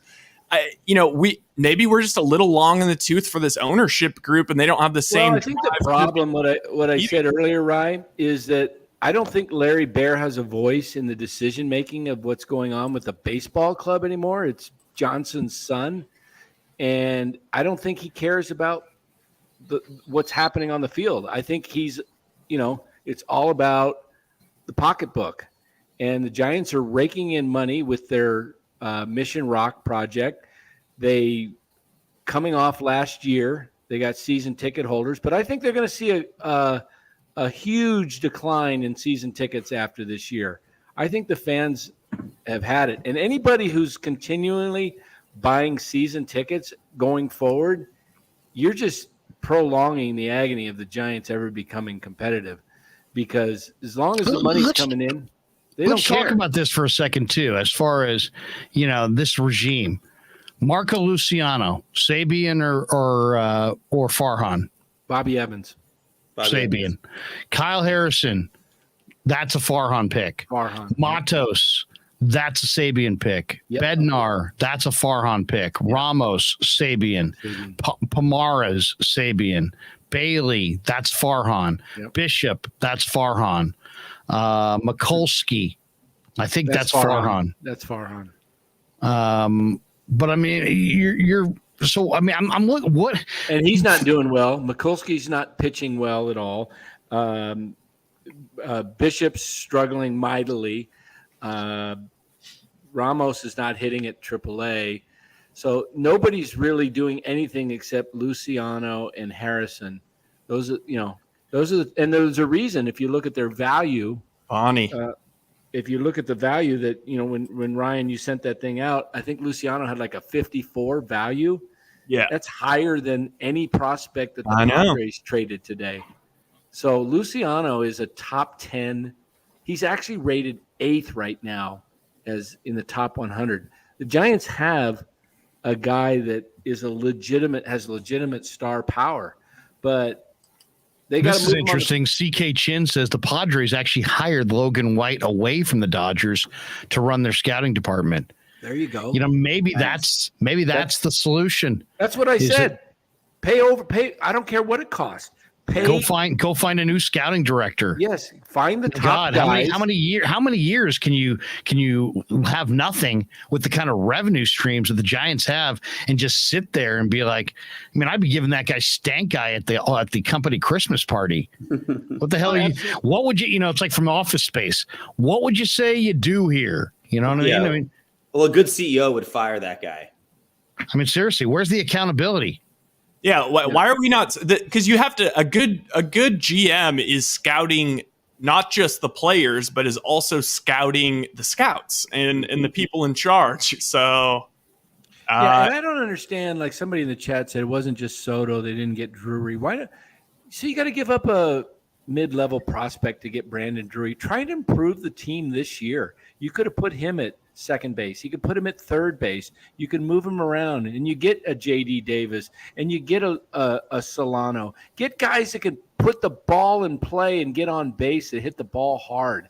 I mean, that's the problem is, I mean, you got I know they're stuck without a shortstop, but the Mendoza guy or Machado guy, I mean, you could tell he can't hit. He can't hit. He's 30. He's Dixon Machado. He's 30 years old. I know. And Jim Molay just donates $10. Said Farhan did what in L.A.? Has zero baseball experience. Remind me again why we were supposed to be so fired up about him. I mean, he's glib and he's got a nice little personality. He's got a nice little laugh. But I mean, here we are for year 4, and is the club appreciably better than the club that he inherited? I don't think so. No. Hey Larry, what do you think? What do you think really happened today as far as him not moving Rodon? Do you think obviously other teams are interested? Who wouldn't want a pitcher like that in the playoffs? Do you think he got right to the end, just didn't have the prospects coming back, or Like what I read on someone. Supposedly the price tag was high. Yeah, that's what I read on Twitter, that the price tag that Giants were asking for was too high. Like, don't you relent that a little bit in this particular situation? Yeah, I'll take something. I'll say this. I think that was the dumbest move of the day, of any team not moving Rodon. Why? It makes absolutely no sense. Because Rodon's on the hook for $22 million next year. The Giants are on the hook for $22 million for Rodon. He's had nothing but arm problems throughout his career. Yeah. He happens right now. You miraculously, you got a decent contribution out of him, and you got to July with him healthy, and he struck out 10, walked decent. Nobody. You use the word decent. I think you got a great return. What he did for the Giants, he was. Like my thing is they got what they needed to get. They got to the deadline with a guy who's always hurt, and he was healthy, and they still couldn't turn him into anything. I mean, they went the other route a couple of years ago with Bumgarner because they felt like they were in it, and they didn't get rid of. They were never going to sign Bumgarner.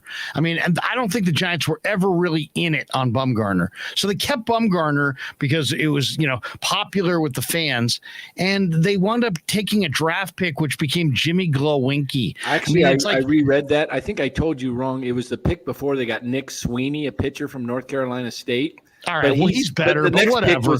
But he's doing nothing either. He's the point struggling. Is they didn't get any haul for Bumgarner. No, they got nothing. Glowinky? Yeah. Glowinky. He was the next pick. He was the pick. Will Smith that they. By keeping Will Smith, they got two. I mean, Farhan acts like he's got a lifetime contract. I mean, he is the guy Supreme Court. I mean, what's the deal? I'd love to know, because what time frame is he operating on? He seems to be operating on a time frame that says, like, you know what? Fuck the rest of you. I'm going to be here for a decade. And I don't know. To me, it just seems like Giants fans may get a little bit pushed, a little bit tired of it. I don't know. Year 6, year 7, year 8. And let's be totally honest. This team is not competing for a championship in the next 4 or 5 years. They're not. I mean, if they did it, it would be miraculous. I mean, based on where they're at right now, looking at the Dodgers, looking at the D-backs, looking at the Padres, looking at the way the Giants farm system is, I don't see them, unless they do something super dramatic in free agency, which I don't see either. I don't see them making a run at any kind of championship in the next 5 years. Do you guys? They had a chance to win the World Series last year because everyone had a career year. The pen was awesome, and you had a Hall of Fame catcher running the whole show, if not managing the team. Yeah. I mean, here's the question: who has a better shot of winning a World Series over the next 10 years? The San Francisco Giants or the Washington Nationals? Oh, the Nationals, because of what they're going to develop. Probably the A's, too. The Las Vegas A's. But, I mean, where's the bill? I mean, you're year 4. Do I need to see the building up and operating? No. But I need to see the steel. I need to see the structure. What is the structure of the Giants right now? What is the structure of their rebuild? This is year 4. If you had a building that you were building and you were 4 years into the project, we would see the steel. We would see the rhubarb. We would see the framework. Where's the framework of Farhan's next championship team? I don't see it.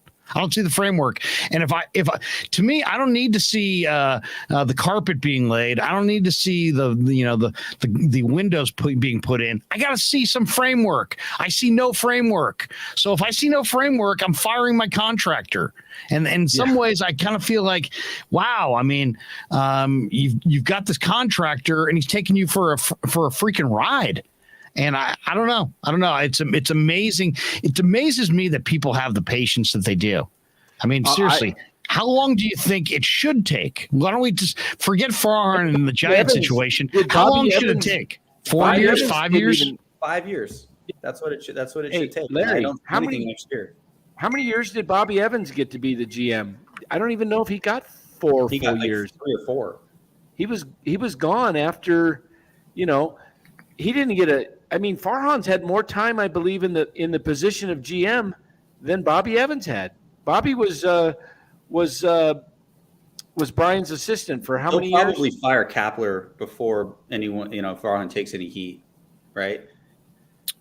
I mean, how much of right now, I think if you fired Kapler, people would be like, well, wait a second. Is he the reason that you backslid this year? I think more people, when we put up the poll question, more people blamed Farhan than blamed Kapler. Yeah, I do.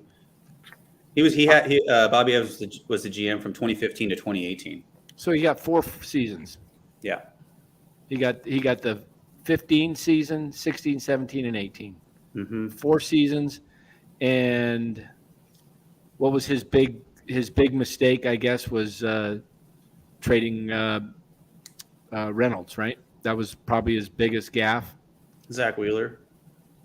Did he trade? Did he? No, he didn't. Well, trade Sabian forced it in 2011. They were trying to defend their title. Buster was already out for the year. He had already collided with Scott Cousins, and Sabian tried to force it and traded Zach Wheeler for Carlos Beltran. It was an idiotic trade. Why? Because the Giants weren't going to win anything without Buster, and nobody should have known that better than Brian. So for him to get rid of Wheeler after Buster was already done for the year for a guy in Beltran who was a free agent at the end of the year was idiotic. It was easily his worst trade, and he just didn't read the room right. They were so desperate to defend their title that they were illogical in their reasoning, and they blew that one. But ultimately, Sabian's got a net positive because he brought in Kenny Lofton in 2002. That was the exact right move. He stole Jason Schmidt from the Pirates. He stole JT Snow from the Angels. He made a real nice trade for Matt Williams, even though it was unpopular at the time, and several other moves along the way that I could recite chapter and verse if we wanted to be here all night. But ultimately, what does Farhan have going on? What's the thing that he can point to? Where's the success story of Farhan? Yaz? Well, it depends on what your success. What is the objective? If the objective is to rebuild the whole franchise into a contender, into a long-term contender, then he's absolutely failed. But he could say, I took a bunch of nobodies and patched together a 107-win season, but I don't really care if you can do that. Those seem like two different skill sets to me. Being able to find guys who can come up to the major league level and be okay enough, and platooning. But what we need prospects. We need people developing. We don't need patchwork mediocre dudes. The organization. Here's the thing: the difference between Brian Sabian and Farhan. Farhan was never a major league scout. Farhan was brought into the Billy Beane organization as a kind of an analytical guy, right? Baseball operations intern. Yeah, kind of an intern. So who would you rather have running an operation, making trades for guys with talent and drafting guys, a guy that was a top scout for the New York Yankees, or a guy that just came in, never played any level of ball, but just came in and wasn't a scout, never had the experience of that, and he's your guy that you trusted with your whole baseball operations. Well, where's the big deal? Guy. Where's the creative deal? Where's the great signing? Where's the great trade? Show me something. Point to something. Where I thought we were going to see 3-team deals. We don't see 3-team deals. I thought they were going to use their financial might to, speed up the development of their farm system. We haven't seen that outside of the Cozart for Will Wilson deal. And that's, how's that looking right now? $13 million for Will Wilson should have saved your money. Will Wilson, really? What is Will Wilson going to be when he gets here? He's going to be a guy who doesn't hit tons, who's a little bit of second, a little third, maybe a little combo player. He's probably like 2024's version of David VR. Great. Is that worth $13 million? So, that move looks like a fail at this point, and that's probably the most creative move he's had. So, everybody agrees that Farhan's really bright. Everybody thinks he's really glib. Every interview he does, it's a gigantic pat on the back, giggle fest. But where are the results? And where are the players? And where's the foundation of the club? And are they better off today than they were 4 years ago? I don't know. I would say no. Calba donates $10. I never understood the hype around Farhan. He has never seen anything to completion. Win a World Series. He's clever with some value moves, but you need to have balls too. At least Evans took chances. I think Farhan's really bright, but I need to see that brain power turned into hitters and pitchers. I mean, hang a flag in center field that says our GM's Mensa, because you're not hanging World Series flags anytime soon. That's for sure. You like that? Yeah, GM's Mensa. Definitely not hanging any World Series. Got a 200 IQ. Brian, Can you imagine Farhan Mensa night? Oh, yeah. Gabe would eat that up. Oh, it'd be incredible. I'm just trying to go through the trades that were made today and kind of see who the Giants could have had. Yeah, Brian interviewed sticking with Bader. If they knew Bader was available, that's what they need. They could have won tonight if they had Bader in center field instead of Slater. So he's amazing defense. I don't know why they think Slater's so good defensively. I don't get it. Bader could have been had. Brandon Drury could have been had. Now you've added 2 major league players to your roster. If you're going to keep Rodon, at least do something to try and improve the existing team. If you're just going to go with what you've seen that's been under 500 since April, since the beginning of May, why do you think he comes out tonight and says, well, we think that, we're just a couple of weeks, 2 hot weeks away from being back in this, kind of like we've fallen on the last 2 weeks. No, you've been falling since May. I mean, this is 3 months. Seriously, you're 13 games under 500 since the end of April. Let's wake up. Seriously. Since the All-Star break. Yeah, they've won 2 games. They've won, they're like 3 and 10, 3 and 11, something like that. Yeah. I'm a couple hot runs in AC away from retirement, but it ain't going to happen. You know what I mean? Danny's a hot run in Vegas away from, buying an island, but it ain't happening. Yeah. It's one of these things where it's like, we just need to see some. We need to see some results. Eye test. Look at the eye test out there. It's like Farhan's like the cotton candy of general managers. If you just pour a little water on it, it just evaporates.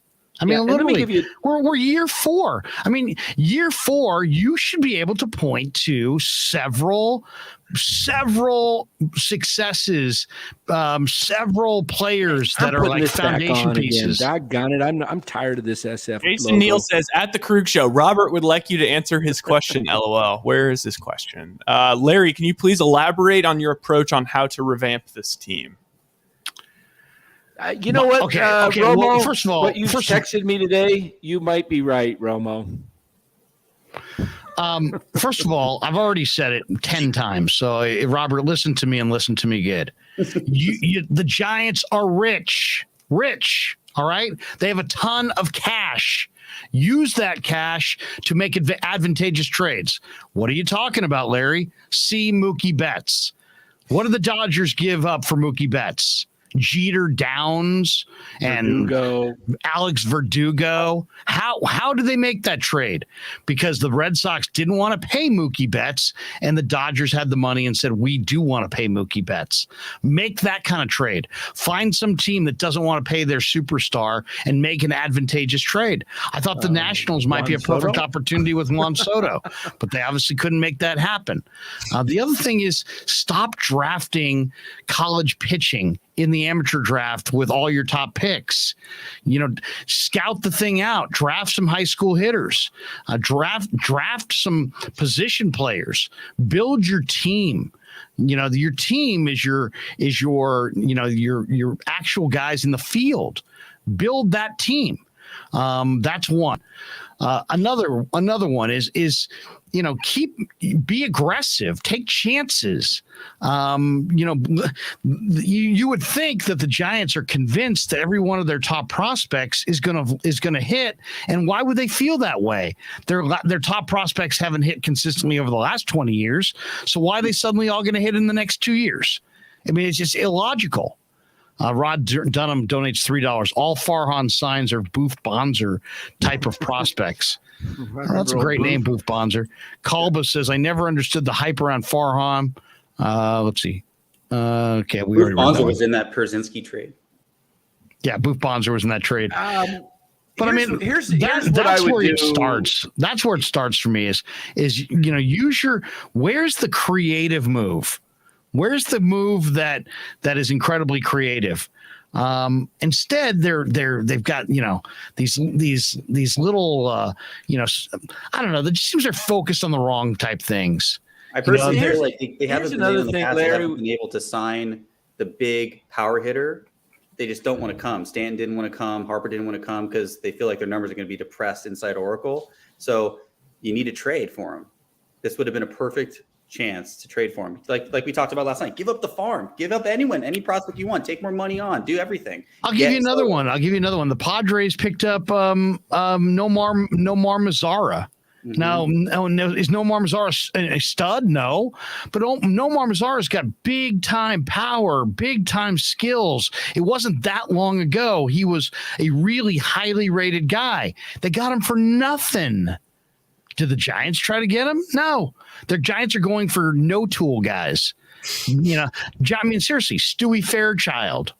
I mean, Nomar Mazara can hit the ball 525 feet. Stewie Fairchild's going to be putting in someone's kitchen next month. I mean, it's ridiculous. I mean, what do you think of tonight, Larry? Tonight they're down 6-5. They're down 6-0. They make a valiant comeback. They get to within 1. And then Gabe brings in Tyler, whatever his name. What's his first name? Tyler Rogers is a 5 up, 7 down guy. If you're up 5 or 6, if you're down 5 or 6, go put him in. Otherwise, keep him the hell away from the field. Why does he continually do this against the Dodgers?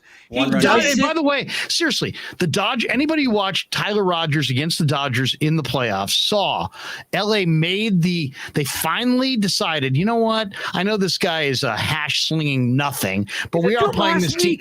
We are playing this team in the playoffs. Let's figure out a way to beat them. So what did they do? All their hitters waited, and slapped the ball the other way. If you're throwing 74 miles an hour, a major league hitter who goes to the plate disciplined and saying, you know what, I'm just going to take him the other way, they can pepper the opposite field with base hits. As long as you don't take big swings and you just want to go the other way, you have an eternity to wait when a guy throws 74 miles an hour. They showed that adjustment in the playoffs. From that point on, you should never have pitched Rogers against the Dodgers ever again. And they haven't learned that lesson. He did it last week in LA. Keep featuring him and they keep beating him. He got rocked in LA last week, and he brings him in tonight in a key situation in the top of the 7th. And what did LA? Was it the 7th or 8th? I have to look up the 7th inning. He's always bringing him in 1-run games. He's in a 1-run game. He throws 74. He's a career minor leaguer. He's a guy that you fool people with. He's a 40-man roster guy. He's not a 25-man roster guy, and he sure as hell is not a high leverage inning guy. And how many goddamn times do you need to see it before you understand it? But he was so good last year. Yeah, it's money. They won 107 games. Jim Olay donates $5 for the Jimmy Glowenke reference earlier today. That's a better name to say than to read. Yeah. I mean, it's just that. It's just unbelievable. It's like, you sit there and you look at this team and you go, well, how is it going to get better? How's it going to get better? If what's the definition of insanity? You keep doing the same things over and over again, but you expect a different result. Mm-hmm. If you keep doing the same things over and over again, here comes Padlo, there goes Padlo. Here comes Fairchild, there goes Fairchild. Here comes college pitcher, there goes college pitcher in the amateur draft. And you keep doing the same things over and over again. Why would you ever get a different result? Why? Here's why I'm tired and done with both Farhan and Gabe. So tonight, you talk about, by the way, people would say, Danny, you're crazy. That's the reigning NL manager and executive of the year. And Buster Posey's no longer there. Yeah, it's a fluke. It was a fluke season. I know. The whole thing was a goddamn fluke. So it was the biggest smoke and mirrors thing I think I've ever seen. So here's why I'm tired of Farhan and Gabe. down 6-0. They come back 6-5. Giants have bases loaded, nobody out, bottom of the 6th. Wade comes up, strikes out, and now he's got Dixon Mendoza. Why do I keep calling it Mendoza? Because Machado. Can't pitch hit for him because you have no depth at shortstop. You don't have one extra guy that can play shortstop up on the roster.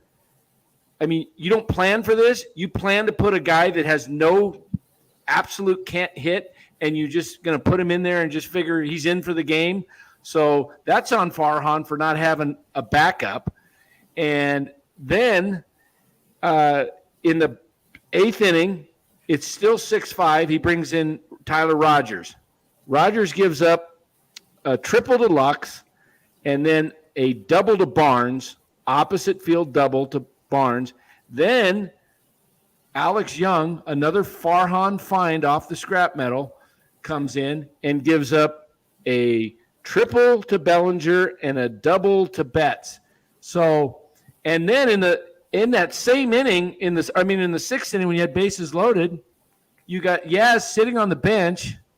And you got a right-handed pitcher, and you platoon all year ad nauseum now you have bases loaded in a 1-run game late in the game. I mean, you're in the bottom of the 6th after you got 10 outs left, and you know the Dodgers are going to score more. So you got to add on. You got to not just get one to tie it. You got to hope that Yaz can maybe drive one into the gap or knock it out and put you up by 3 runs. But he leaves Slater, who has been overmatched by right-handed pitching lately. I mean, he had a great July, but the last week after, he's kind of tailed off the last week. I don't even know what he's done the last week, but I just watching it, he hasn't been doing much. So why in the world – I want to hear what Gabe had to say after the presser.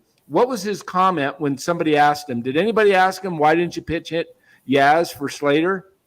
So I want to hear what his excuse was, because he sure had pinch hit Belt in the late game after he'd gone 3 for 3 for David VR. And tonight, Slater, I believe at that point was already 0 for 3 when he struck out with a couple of huge gaffes in center field. Plus that, yeah. I mean, I don't understand what your thinking is. Where's the consistency? I mean, you. Well, no, here's the other bizarro thing. I mean, how about philosophy for a second? So you traded Duggar in when you have the biggest center field in all of the big leagues. So you don't see the need for a defensive center fielder in this ballpark, which is just totally baffling. And now you're going for defense. They're playing different guys in for defense. It's like, are you into defense or are you not into defense? Do you need it's like you got to get Dixon. You got to make a trade for Dixon Machado because he's a good defensive shortstop. Yeah, but what happened to Duggar? You just gave away Duggar, who was, played playoff games for you, for Willie Calhoun, who's a offensive DH player without tons of power, who's in the minor leagues right now. He's not even good enough to be on your roster. So it's like, is defense a priority? Well, it is when you're picking up Dixon Machado, but it wasn't when you had Steven Duggar, and yet neither guy is a great offensive player. So do you have a philosophy? Do you need – I mean, what is the philosophy? Wouldn't you need a defensive center fielder in this ballpark? I mean, and to leave yourself without one is, to me, has been a major part of their downfall this year is how bad they play defense. I mean, they're just, I mean, then Mercedes playing left field the other day in a big situation late in the game when you got better guys on the bench. I mean, they're in a bizarre situation right now, and the thing about it is Farhan's lost the goodwill of the 107, and so's Kapler. And at some point, they're going to have to produce. They're going to have to produce some results. And man, it's really hard to envision them doing that. Just simply because they don't have a farm system that's ready to spit out anybody, and they don't seem like they want to use their financial might to go compete for the top free agents. So, how are you going to get better? I mean, that's the question. It's not really like where they are right now, because where they are right now is very disappointing because they don't have any foundation to their house that they're building. But the bigger question is, how are you going to get from this point to relevancy? And it seems like to me, it seems like a really far, distance that they're going to have to travel here. I mean, they are far away from contention. Would we all agree? Oh, years. I don't even know. I can't even see the light at the end of the tunnel at this point. Really can't. I mean, if you go through stats of their minor leaguers, it literally is only Von Brown that is. Lou Marson says in the chat, he says the Giants tonight in the starting lineup had 3 guys hitting below 192. Well, also, here's the other thing is it's like, ouch. Okay, we've now lost 5 straight to the Dodgers, and we didn't play Jock at the deadline. We've 7 straight to the Dodgers, and he can't get any ABs against his old team. No ABs for Jock. He's on the IL. He's on the concussion list. He's on the concussion list right now. You're right. But you know what? Slater, I just looked it up. He's 2 for his last 17. Okay. His average is down to 276. This is the thing with Slater. You can see he's in a rut again. Why don't you bring up Yaz with the bases loaded against the right-handed pitcher? I mean, Slater's in a rut. So, but Bell, when he's starting to get hot, you pull him. There's no consistency, rhyme, or reason to Gabe's management. And there is consistency. He plays lefty-righty games ad infinitum. I mean, he didn't tonight. He will play the lefty-righty matchup at every turn. If he has a lefty-righty matchup to play, he will play it. He didn't with bases loaded, and you're down 1. You've already coughed up 2 outs. You had bases loaded, nobody out, and you didn't score. And you let Slater bat with 2 outs. And I think I texted you guys, this is a spot for Yaz, and I was hoping to be proven wrong that Slater would come through, but he struck out and he looked awful. He looked completely overmatched. He was overmatched all night. He didn't hit well. He hasn't had a hit off of Anderson all year, they said on TV. He was like 0 for 13, and yet, he's still, in there, because he's a right-handed bat. They're analytic. The Giants don't have anything. Let's just face it. They don't have enough talent to compete on this roster. I would bring up Ramos and just let him play every day. And if he fails, move on. Okay? But let's see what he's got. At this point, let's see what he's got. At least let's learn what some guys got. We can take some guys can do better in the majors. Actually, some guys just produce better on a big stage. But look at their young hitters. Yeah. VR 183, Joey Bart 191. But at some point, Larry, these are the hitters that they've called up this year. Those guys are hitting under 200. But don't you give Ramos a shot at some? If you're not going to trade him in a trade, now you can't trade Ramos until next year. Okay, so if he continues to fail in the minors, hear my logic out. Why is he not playing instead of Wade? That's what I'm saying. What's Lamont Wade Jr. doing on this team? Going. So if what is Lamont Wade Jr. doing on the team? He's hitting 172 with a sub 300 on base. Yeah, and you're playing him in left field. Barry Bonds played left field. So my point is on Ramos. If you leave him in the minor, call him up and play him. I agree. If you leave him in the minor leagues the rest of the year and he doesn't turn it around, you basically can get nothing for him. So why not just play him? He's your first drafted. Let's see what he's got. Yeah, he'll never get played. He'll get passed by the guys coming up, and then it's just. Then you know what? He'll be a great like Farhan type find for somebody when he's 28 and he's never even been to the bigs for. How about an explanation? I mean, the guy clearly has some incredible tools. He's clearly got major right-handed power. He clearly has an incredible outfield arm, and he came up earlier this year. He hit 2 balls over 110 miles an hour, and you basically after that, Gabe sat him. They farmed him out. And then I don't know what happened. He out in AAA. He just totally disappeared when he went down. But Larry, if you remember what Farhan said, it made total sense. When they don't want to bring him up because once he's up for good.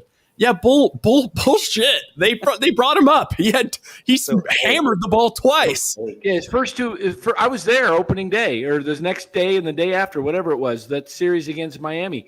He hit the ball really hard, and then he sent down, and he sits because they're going to face a right-hander. We can't play him. He's your number one draft pick.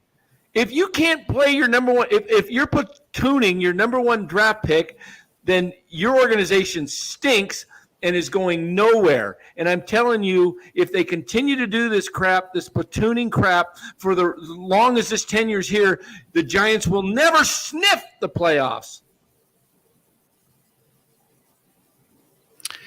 Frustrating night. Jim Millay, just a reminder, Vin grew up a Giants fan. Oh yeah, we played the Niner sound earlier. You know what? This is a good kind of happy sort of goofy question. Sports House said, "What movie character most resembles Farhan?"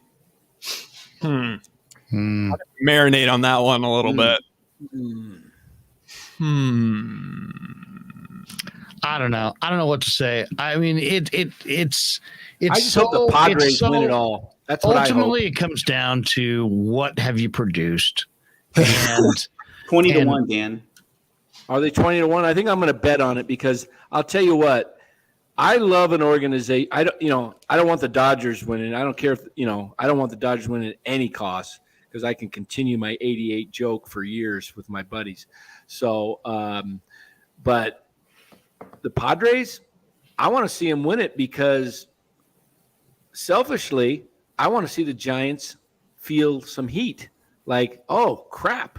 Is Tatis coming back this year? Yeah, he'll be back sometime in August or September. He'll definitely be back.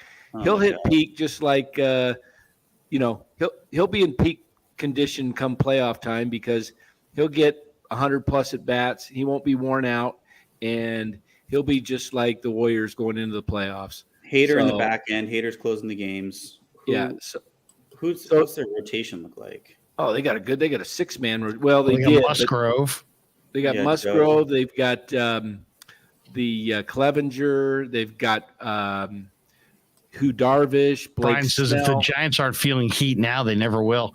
I mean, seriously, you won 107 games, and there's all kinds of empty seats. And this series, my daughter's at the game tonight. She's like, "Dad, it's all Dodger fans." Man, she played me a video from the bleachers when the Dodgers were scoring early in the game, and it sounded like Dodger Stadium. I mean, it was that their fans took over the yard. Imagine what it's going to look like in September when you've got the Giants playing at home on an NFL Sunday, and everybody's at home watching Niners, and there's nobody there at all. And you're sitting there watching this parade of minor league crap, and you're paid $60 to park and $36 for a crab sandwich. Mm-mm. The funny, somebody said that, I can't find it now, said that I saw that. Farhan is Matthew McConaughey in Wolf of Wall Street. I actually love that because McConaughey in like a minute summed up all of Wall Street. He's like, you get their money. And, then you tell them you have another great idea and another great idea. And you're like, well, but you make them money too, right? And you're like, no, that's not how it works. No. Farhan explaining these. I'd love to hear a commercial of basically, what Farhan said to defend these moves, but with McConaughey riding around in that Lincoln. Yeah. When he's getting all deep about the upholstery and everything. And he's, they mocked it, I think, on SNL. Did you guys ever see that when they mocked McConaughey? No. Oh, yeah. Renaissance. Oh, my God. He's talking with all this dramatic talk. He's riding around his Lincoln, whatever, Navigator. I mean, it's just so frustrating because the Giants do have a lot of money. They got a lot of fans. They got a lot of people that care about their team. And they just had a great run where they had 3 titles in a short amount of time. And we've been told for years and years, well, eventually we'll have the money to compete with LA. Well, now you do have the money to compete with LA. Now you are one of the richest teams. Now you own your ballpark and the mortgage is paid. Now you've got the Mission Rock project promising generational wealth to your great, great, great, great, great grandchildren. And you still aren't a country goddamn mile from the Dodgers. So it ain't about money. It's about baseball acumen. They've got it. You don't. And until you do, you're not going to compete with them. They draft better. They develop better. They have more money than you, but you have more money than most. And where are you? More money than the Padres, that's for sure. You got more money than the Giants have more money than almost every team in baseball. Yep, the only teams that have more money than the Giants would be like the Dodgers, the Yankees, Mets, the Yankees, the Red Sox. That's it. Everybody else gets in line behind the Giants as far as at the window. Who's got the money? The Giants have the money. But this unbelievable fascination with all these other things that have nothing to do with winning baseball and not fascinating on the amateur draft. I mean, that's where they got to turn it around. And they keep doing the same move over and over and over again. College pitchers, guys who they think are close to the big leagues. And what do they got? They got nothing. They got absolutely nothing. Their farm system right now, their top 10 prospects, most of them are in A-ball. Only a couple of their top 10 are producing anything. Everybody else is having a disappointing year. And then people say, well, Krueg, you're forgetting that there was no minor leagues. There was no minor leagues for everybody. Yep. All right. They're on an even playing field with everybody else in baseball. The Giants didn't have a second pandemic that nobody else went through. They went through the exact same trials and tribulations with the downturn of the minor leagues and the elimination of some of those teams as every other team. So guess what? That ain't an excuse. That's not an excuse. So I don't know. I'm not exactly sure what the solution's going to be, but the only thing that sucks is that it's going to get worse before it gets better. Larry, I'm honestly to the point after today and seeing what they did and didn't do, that until this regime changes, we're going to see more of the same for as long as it's in place, because they're not spending, they're not developing, and they're not making any trades of significance. Everything is, how many more no-name guys? I would say this. Where's the urgency? AJ Preller's feeling a ton of urgency. Where's Farhan's urgency? He looked pretty laid back sitting there with his shirt untucked in the broadcast booth next to Krueg and Kipe. Seemed pretty comfy cozy. Getting softball. Why is he comfy cozy? Because nobody's putting pressure on him. Nobody's holding him to the fire.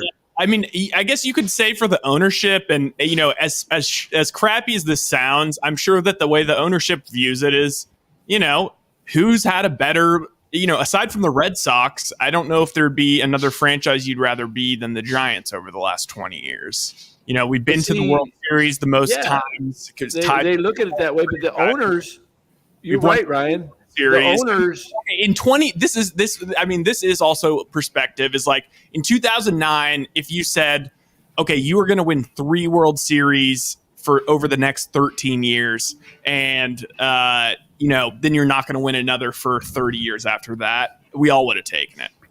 But it's a different regime. Yeah. It's different people. Farhan isn't part of the group that paraded down Market Street 3 times in 5 years. He's just not. And Larry, I'm ready to have somebody, I don't know who, I can't think, you might have somebody in mind that is a good baseball mind. I would like to see the Giants go to more of their roots and bring up guys to run the to be at the top of the organization. You talked about on the field, Will Clark, Ron Wotus, and the pitching coach.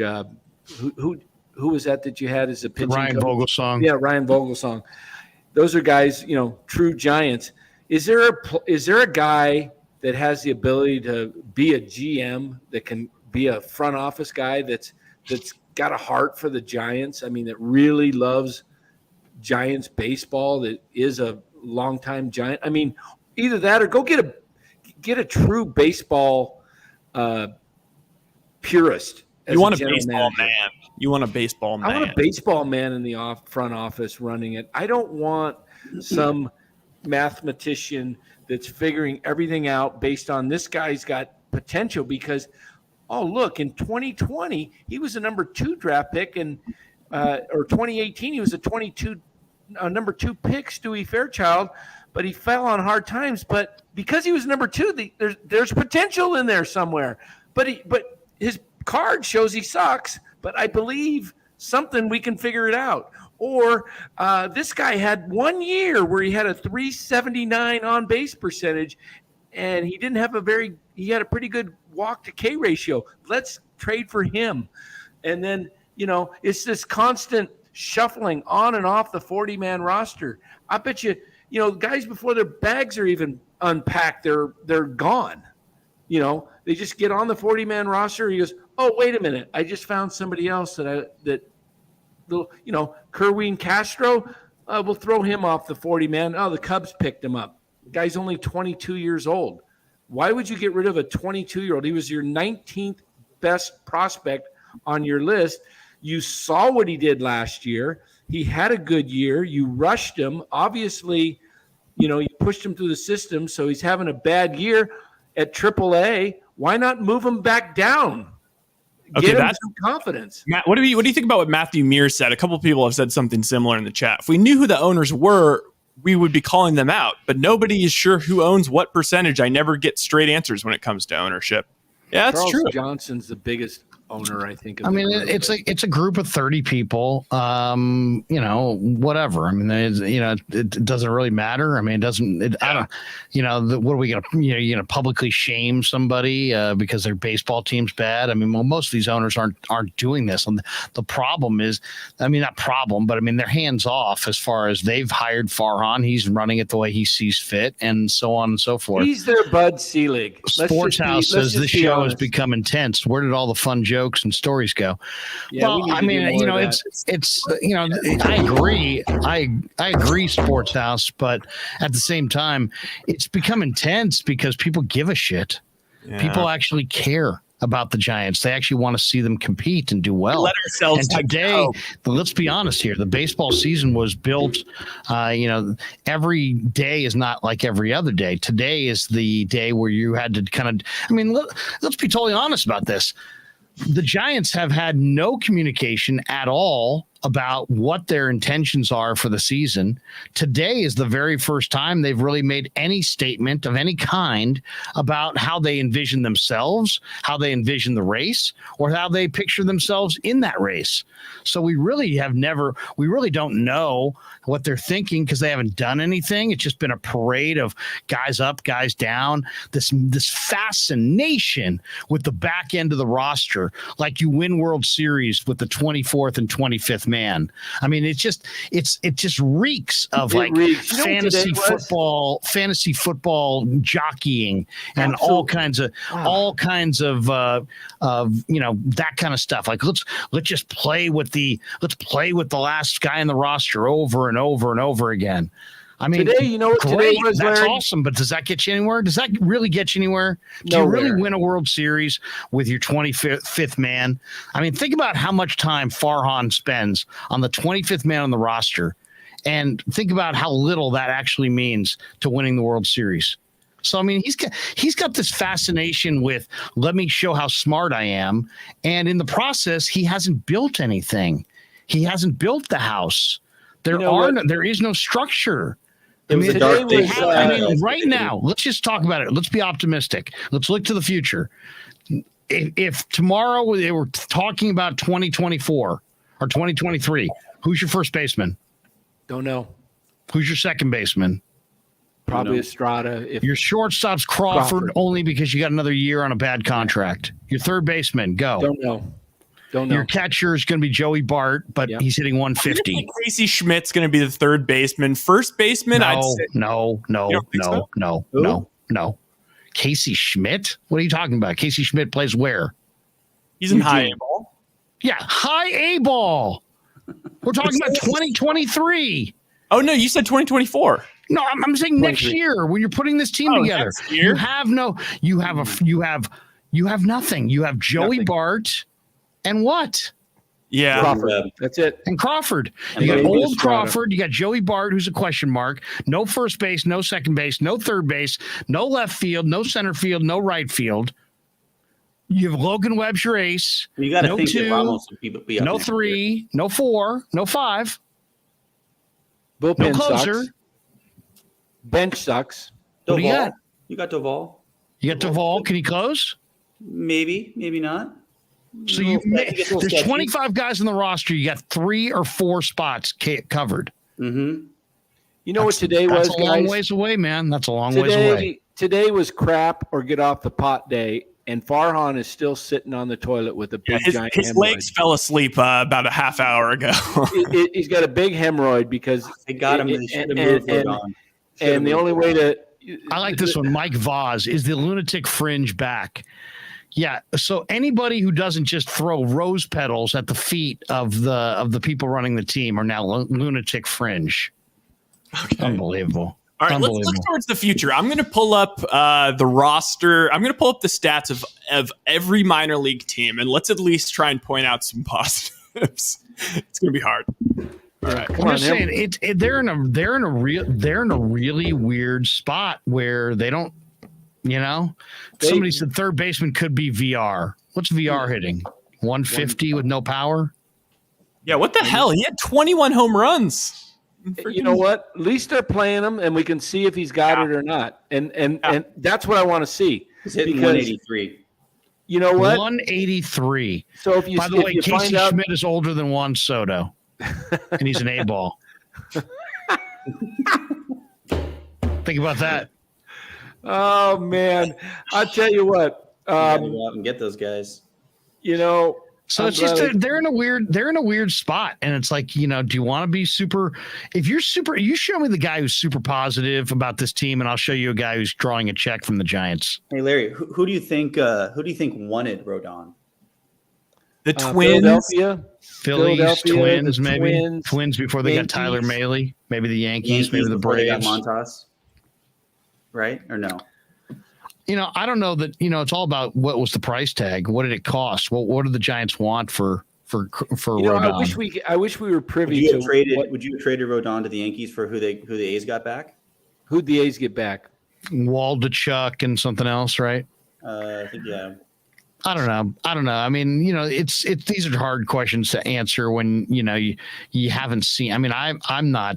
I know people think I have no fucking life, but believe it or not, I do kind of have a life, and I don't know every prospect in the farm system, so I couldn't in everybody's farm system. So I don't know. I couldn't tell you if what those prospects. I have never seen any of the prospects the Giants acquired.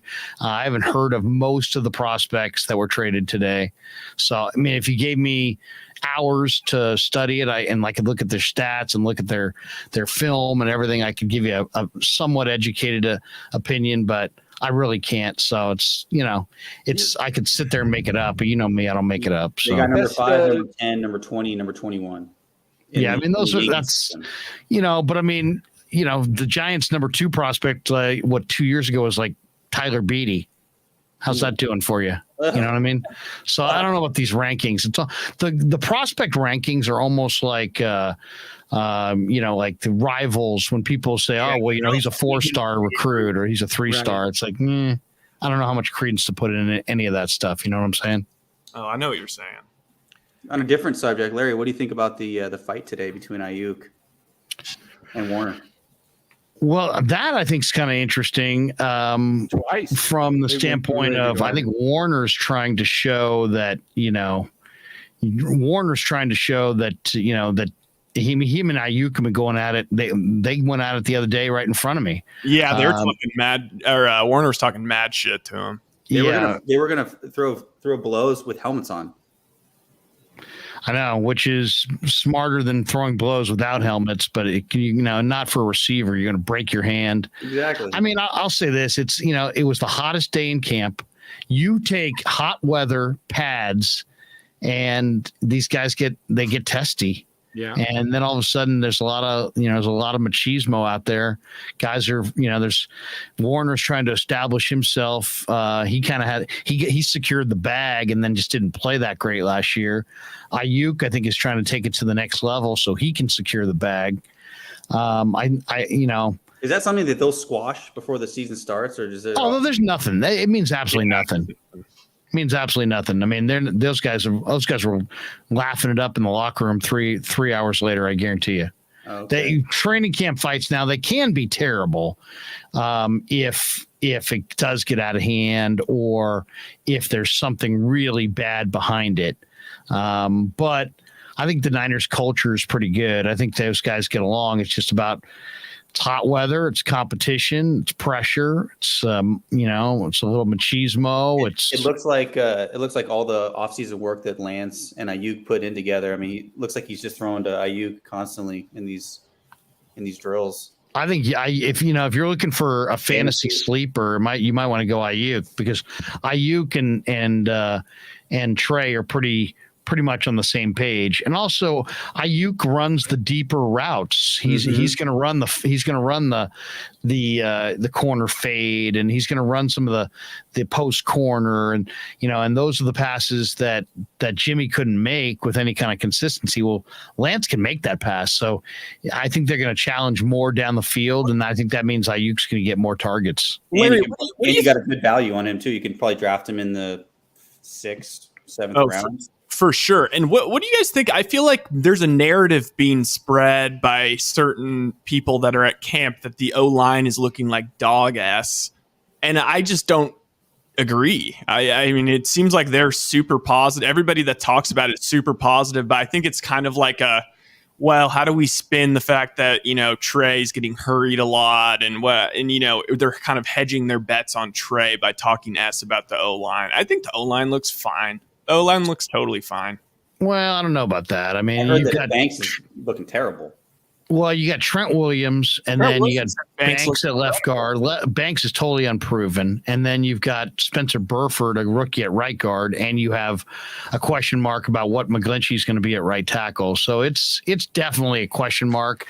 But I just think that, there were some guys asking the other day, Charvarius Ward, and it's funny, the media will ask these questions with total seriousness. It's like, Charvarius, today the cornerbacks intercepted their 6th pass of the camp. What are your thoughts on, and you can tell now he's not from here. He's from Kansas City. It's his first year in this camp, so he doesn't know any of the media people. And he's like, his answer is like, well, first of all, it's training camp, and it's like, that's the answer.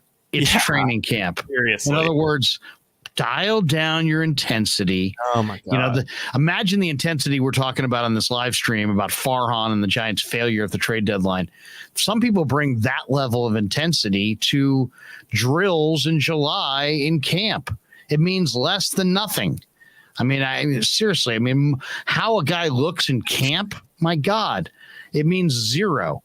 The preseason doesn't mean a ton, but the preseason might as well be like the NFC Championship game compared to practice in July. So there's the people did tweet that he loves his new team. Yeah. But the idea, like, what's going on with all these interceptions from the, it's like, well, it's camp. You're going to take some shots, and you're going to test your boundaries, and you're going to test your limits, and you're going to, how do you know? If you got to have a certain amount of turnovers in camp to know what you can get completed and what you can't. So if you don't ever have any turnovers, you're probably not, forcing the issue as much as you should. The defense is always ahead of the offense in the early part of defense camp, right? is usually ahead of the offense. Why? Because defense is about effort and intensity and about accountability. Offense is about precision and timing, and precision and timing take time to develop. So, like, you'll see teams try things at the end of the year that they would never try in week 1 or week 2. Why? Because they haven't been in practice long enough. The reps aren't there. They don't have it down. So I think offense, as the season progresses, the precision of the offense gets more on time, more in sync, and they start to do more things. But at first, it's mostly the defense and the athletes and the reactions and the accountability that usually rules the day. I don't put a ton of credence in Trey struggling. I don't put a ton of credence in the O-line struggling. Let's see what it looks like in the preseason. Yeah, I mean, as far as I'm concerned, the O-line, it's not like the Niners O-line in the two deep runs they made, they were having injuries all over the place, and they were plugging in randoms for, even that Super Bowl year. We had Staley out for a long time. You had McGlinchey out for a long time. It always just seems to work out. So I'm really not tripping. And I care more about like what Trent Williams says. And Trent Williams says that their O-line's looking good. So I don't know. I think speaking of fantasy, the Niners defense could be a sneaky pick as well. Especially because their turnovers, there's simply no way they can continue not getting turnovers at the rate they had for the past couple seasons with this. And they're going to get way more sacks with these cornerbacks. Greg Jackson on the edge on the other side of Bosa. Matthew Mears says Grant takes every practice serious like it's a real game. It's funny. Well, he's bringing some intensity to it, but there's nothing wrong with Grant. Coach Coron Johnson. Larry doesn't know shit about football. Thanks, Coach. Played it, coached it, scouted it. But yeah, you're right. Stephen Dre. I just watched Grant Cohn videos, so I'm not there. It's just what he said, but I trust him. He seems cool. Grant's giving you his honest opinion. So that's where he's coming from. And he doesn't pull punches. And he's got some insights. I know there are people out there who be like, what is this? He's that. He's not a bad guy, believe me. And he's got good insights. So that's his shtick. Right? It's a little bit of a shtick. It's a little bit of who he is. It's a little bit of, but he's not everybody who's just bashing him because of the whole thing with Kinlaw. So wrong. Seriously. I mean, some people need to read the room a little bit on that stuff. I'm not saying that me and Grant are in lockstep. I disagree with him all the time, but it's not like he has no insights and he has no idea what he's talking about. And he's there every day, isn't he? He's there every day. He's absolutely there every day. Yeah. Nicholas Perkins says, Larry, you're great at what you do. A pleasure to listen to every day. That Nicholas Perkins trying to get ahead. Mike Voss, Larry, do you think the Niners could still go out and get J.C. Treader to play center? I would look into the injuries there. I think J.C. Treader's got his body's pretty beaten up. And I don't know that he's worth the money that he might command. I'm not even sure that J.C. Treader would pass a physical. And the other thing I'll say this, I would encourage every one of you who did not see my live stream today with Matt Barrows to go check it out, because Matt Barrows was talking about guys that have stepped up or that are standing out to him. And one of the guys that he was talking about today was the guard center from Mercer, Poe. He said Jason Poe looked terrific, that he put some guys on their can today in the padded practice, and that he's playing with tremendous leverage. So, you got Poe, you got Donovan West, you got Jake Brendel, you got Daniel Brunskill. They got a lot of centers in the mix there. And they like Burford as a guard, and they like Banks as a guard. So, if they want to pick up J.C. Treader closer to week 1, he'll probably be out there still. But from what I've read and the people that I've talked to, the physical issues that he has are his body's pretty beaten up, I should say, through the years. Have more desperation for him. Like, for example, I would bet that he ends up on the Bucs starting by week 1 with their injury to Ryan Jensen. Yeah, Bucs had another injury to the offensive line, I think, today. Hey, Rye, you were gonna. I was just curious if we're gonna go back there or not. You were gonna look up those minor league. Oh yeah. I was curious what if anybody is actually producing. Yeah. Larry, you were asking what you do for 23. I just looked at the list of free agents for 22, 23. Will there be free agents after this season? And it's like, you're right about 30. I mean, these guys, most of them are 35 plus, especially free agents are old by definition. But here's what I would do, because I think you can get these guys if you go after them. Because first base, I'm going after Josh Bell because, one, I don't think the Padres can afford to pay him if they're going to, with Soto's. They're going to try and, so I think Bell's going to hit free agency and want to get paid, and he's not going to get paid by the Padres. So I go after Josh Bell, and I fix that problem right there. Shortstop, you got Crawford coming back, but Trey Turner and Carlos Correa are going to be free agents. See if you can get one of those guys, and then ask him to play third or second. Turner can play second, can play short when Crawford is resting, and I would think Crawford would sit out quite a few games against left-handed pitching next year. Trey Turner would be a great call because you could play second base for a while. Right. And then he's your future shortstop, and then Luciano's your future third baseman. You could sign Brandon Drury next year for 2 years as a third baseman. He's only 30 years old, coming off a big season. And then out in the outfield, center field, Brandon Nemo's only 30. I don't know if he ever got signed this year. No, he did. Yeah, he did. It's the other guy that sat up. But Brandon Nemo's a free agent with the Mets. That guy can flat out fly, and he'd be a good leadoff guy. Super fast. Put him in center field. Let him, run out there, bat him lead off, and then go after Judge. Of course, you probably won't get him. And then starting pitching, you can Mike Clevenger with the Padres, another guy that, because I think they're going to be strapped financially because they're going to want to hang on to Soto. So Clevenger's a good starter. He's only 32. You could probably get him to sign for 2 or 3 years.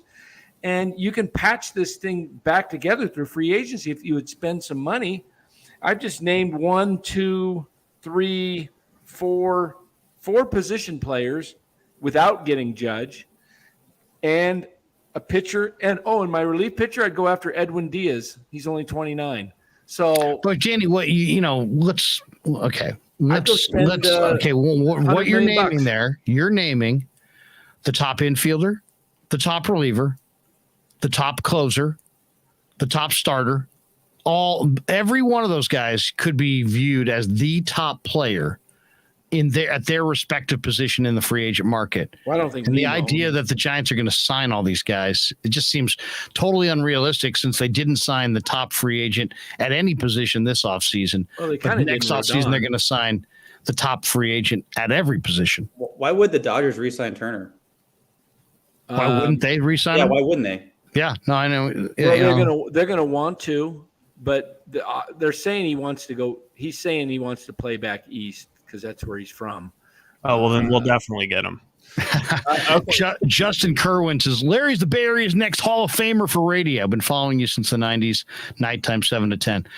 Justin, appreciate it, but not a Hall of Famer by any stretch. You guys want to just run through these really quickly? Just because I got them up. Okay, this is AAA, so I just sorted by home runs. The thing that jumps out to me is that the only guy that was hitting for average and hitting for power really was David Villar, and we're seeing that he's not doing much. Isan Diaz, interesting. He also has 21 home runs and more, a little bit more plate appearances. He's got some major league experience, and he should be up here. He should be up. In fact, I think he will be up here within a week. Okay. All right. Now moving on to the next one. Let's see. AA Richmond's Flying Squirrels. Let's see. Which one is this? This one is wait. Shante Ortega says, Larry, get Dan right. Okay. Larry, get Dan right. I'm not sure what that means. Okay. This is Richmond. All right. So what kind of stands out? I mean, obviously Sean Roby's mashing a bunch of home runs, but he's hitting 212. Tyler Fitzgerald 199. Brett Auerbach 206. Frankie Tostado, great freaking name. I want to see him up here. A great name. 284, 11 home runs. Big Tostado guy. What position? Huh? He's a first baseman. Was he drafted by Farhan, or was he? I do not know. He's 24 years old, so he's older than Soto and Tatis. 24 year AA. Oh gosh. Okay, so all right, moving on. And this Clarence Speaks weighs in the chat. I got your flying squirrel right here. I'll say this: if you haven't reached the big leagues by 24, 25, I mean, I would say 24. If you haven't even touched the big leagues, even a cameo appearance for, maybe a September call-up, you're probably not long for the game. Benji's asking Rice, what website is this? I'd love to check it out as well. So I just searched my MIILB. It's the official Major League Baseball, but minor league baseball. Isn't it just MILB? Website. There's not two I's in there, is there? I thought there was. I think it's MILB. Von Brown's hitting 346. This Von is Brown, just yeah. This is the San Jose Giants. So this is just A ball. I pulled up the wrong one, but whatever. We can start. This is over 1,000. Von Brown, who was hitting 346 with 14 home runs. That's the one guy that's hitting for extreme average and power. I don't really know much. I mean, nothing else. How old is he? He's 24, right? Fuck, bring him up. Yeah, I know. Bring him up. Fast track him. All right, now Shante Ortega, I'm with you. Are we still beating this dead horse? Seriously, enough with Von Brown. Enough with the Giants in the building. Giants are toast. I don't want to talk about the Giants building anymore. I'm done talking about the Giants building because they don't build shit. What about the high A though? Okay, Casey Schmidt leading the team with home runs, 274, plays good defense. But okay, here, look at Von Brown is now. My kids will be married by the time Casey Schmidt's in the big leagues. No, I know, but Von Brown, none of them are dating anybody right now. But Von Brown in high A ball, he went from 340 with 14 home runs. This is the same season. In high A ball, he moved up, still hitting 330 with 7 more home runs. So I mean, he's like the one guy it seems Val like Ramos, guys, says he's a new member. Why not let him move up? Yeah. Graves says mute Danny. There you go. I don't know if everybody is aware, but Mark Graves has he's a member of the club. We've given him the ability to mute Dan Coccimilgio anytime he says mute Danny. We mute him. That's the power. I can unmute myself, Graves. Knock it off. No, see now that we mute him again, so we have to mute him again, and we will take away Dan's controls if he unmutes. Okay, you know what? We should. I'm in no mood to be muted tonight. Wait, we should. Oh, great! There we go. He's muted. We should probably play commercials and end this because we have an important early morning meeting before camp. Yeah, we do. Hey, you got one more comment before we say goodbye? We don't want you to have to hold all the way through here. What do you think? You got a final comment before we call it quits? Me? Yep. I think it's disgusting. Today was a bad day for the Giants. I think they should have traded Rodon all day, every day, amongst other players. And hopefully, I mean, hopefully Dan's getting all these players in the offseason works, but it's a sad day for the Giants, I think. Unfortunately, I'm trying not to be negative, but it is. It is. Yeah, I think we need to start. You're one of our great fans. Like, what are you thinking going forward with this show? Do you think we should just really lean into the goofy stuff and like just have a good time? Yeah. Seriously, where do we go post trade deadline now that we're basically like we're in a dead end, and we cannot. We were falling into a dead end when Danny was trading for Trout and Soto, but now that the trade deadline's come and gone, we really need a new. Hey, Buster, get in here. They need you. Maybe do little segments on betting that people seem to like sports betting. I could help out with that. Come on, Buster. Nice. I like that. Yeah, so let me ask you, what attracted you to our live stream? How did you stumble upon it? I've been a fan of yours forever. Yeah. And so did you catch us right away when we first started as soon as you left KMBR and you fired up the show, I hopped on and subscribed. I didn't join obviously until a couple nights ago. I've been pretty busy with the family and work and stuff. Sure. So. Where are you based? What do you do? I'm in San Jose. I'm a real estate broker. Nice. Yeah. Is there would you like to shout out your company or Sean go for real it. estate. I've been in the business for 19 years. If you're looking to buy or sell pretty much anywhere in the South Bay, or I go up to San Francisco, I go up the East Bay to Concord. Residential? Only residential. Yeah. Residential. How's the market doing right now? Is the market, it's dead? Yeah, it's dead. About 2 months ago. Yeah, about 2 months ago when the interest rates jumped over 6, the it flipped from a Killed the seller's market, which it's been for about 4.5 years, to a buyer's market pretty much overnight. Are values Wow. starting to drop now again? Values are dropping, stuff's not selling, open houses, no one's even showing up. Like it's pretty wild. And now, Wow. is this just in the South Bay, or are we seeing this in the city as well? Well, the city's kind of a cesspool just because of what's going on politically and with the drugs and the homeless and everything. So I'm not too familiar with the city market. But the market itself overall, the Bay Area is down because I think buyers have a lot of fatigue. They're tired of getting outbid over the last 4 years, and so now it's like the interest rates are so high. They're like, oh wow, what do I do? So I think typically what will happen is there's like this period of like 2 to 3 months where people are freaking out about the interest rates, and then the Fed just dropped them, so they went down a point last week. The high was about 6.25 over the last 2 months, and now it's 5.25 for a 30-year. So I think people will start, if you have money, now's a really good time to get in because there's no competition. Dang, that's good to know. Seriously, good information. And what, like, for somebody like yourself, not to pry too much, but in a slow market situation, what do you do? What do you do? I mean, do you just have to ride it out? Is there ways to be creative to, help your business? Are you talking about for me? Yeah, for you personally. Yeah. Well, let's get off the Giants. They're a lost cause. Let's talk about the real estate market in the South Bay. Yeah, I mean, it's kind of real estate's like this, right? As a real estate agent or a broker, it's like, you're going to have these lean years. Like I was an agent through 2008. Like that was the worst, right? The financial crisis caused a huge problem in the real estate market, but had a pretty good couple of years. So even though it's slow, I mean, I just had a baby. So, congrats. Thanks. Number one. Number two, I have a 3-year-old boy. That's when I left a couple times because he was crying. Oh, so man. I had to go in That's there and pro. Man, What? enjoy it, man. Enjoy it. I'll tell you, I have a 22-year-old daughter, a 20-year-old son, a 16-year-old son, and a 13-year-old son.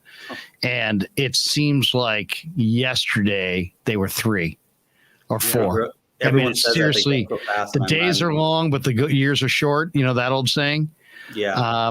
Clarence Peak says you need to run the Giants, but no, seriously, enjoy those kids because, man, it's amazing. It's like literally they're running around in diapers, and then like seemingly minutes later, they're going to college and driving away and living their own deal, and it's just these last 3 years have gone by super fast. Like I said, I have a 3-year-old boy and a 4-month-old boy. Oh, wow. Congrats, man. That's awesome. Everyone says like, oh, when you have the second kid, it's going to be, it's definitely harder. And you in your mind, you're thinking, oh, it's just going to be like 2x harder. It's right. Like, no, it's more like fucking 6x harder. Well, I'll tell you, for me, the hardest is going from 0 to 1, right? Because you're, one night you and your wife are listening to live music and dancing, and the next night, you're cleaning out the diaper genie. You know what I mean? It's like it's the 0 to 1's the biggest one. But for me, going from 2 to 3. When they truly outnumber you and you're going from man to man back to the zone, that's when it's like, oh man. And then once you get to 4, it's like you're just kind of crossing your fingers that it all comes together. We're only having 2. This that's it. The shop's closed. No more. Yeah, shop's closed. Boys is enough. Yeah. That's cool, man. That's cool. Oh, go ahead, Rye. What were you gonna say? Oh, I was just saying the Larry Krueger farm system. Yeah. I mean, the cool thing about it is cool when they have, siblings are a really cool thing for sure. But Rob, a good segue to that. No more kids is you haven't brought up sausage tonight, Larry. Wait. Jaguayo. At Krueger 56 Krueger says, Dan, if your generous offer is still there, I'd like to take my son for his birthday to his first Giants game, September the 4th against the Phillies. You got it. Yes. Jaguayo. Yeah, let's end with some positive. Dude, that is awesome, man. Danny, you're a good man. And how do we coordinate this? I guess Jaguayo. How do we make sure Jaguayo hooks up with Danny? Just give me a call. So we'll put Danny's number up here, Jaguayo. When we run his spot. Yeah. Yes, commercial's coming up.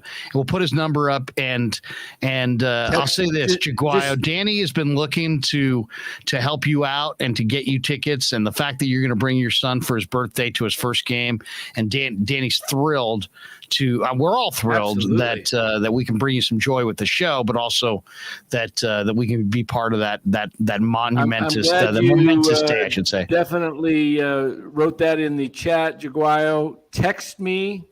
When my number in the ad, it's the same number. You can text me. I'm using my cell phone for that. And I will get back with you and tell you how I can get the tickets to you through the MLB Ballpark app. And are you taking new clients on, Danny? You might want to plug that. This is a down market right now. People should be. Yeah, I tell you, people should be looking to. I can help you protect your money right now. People really need to realize that the market is declining. The products that I put my clients in are guaranteed zero risk. So you cannot lose money when the market declines, but you participate when it goes up.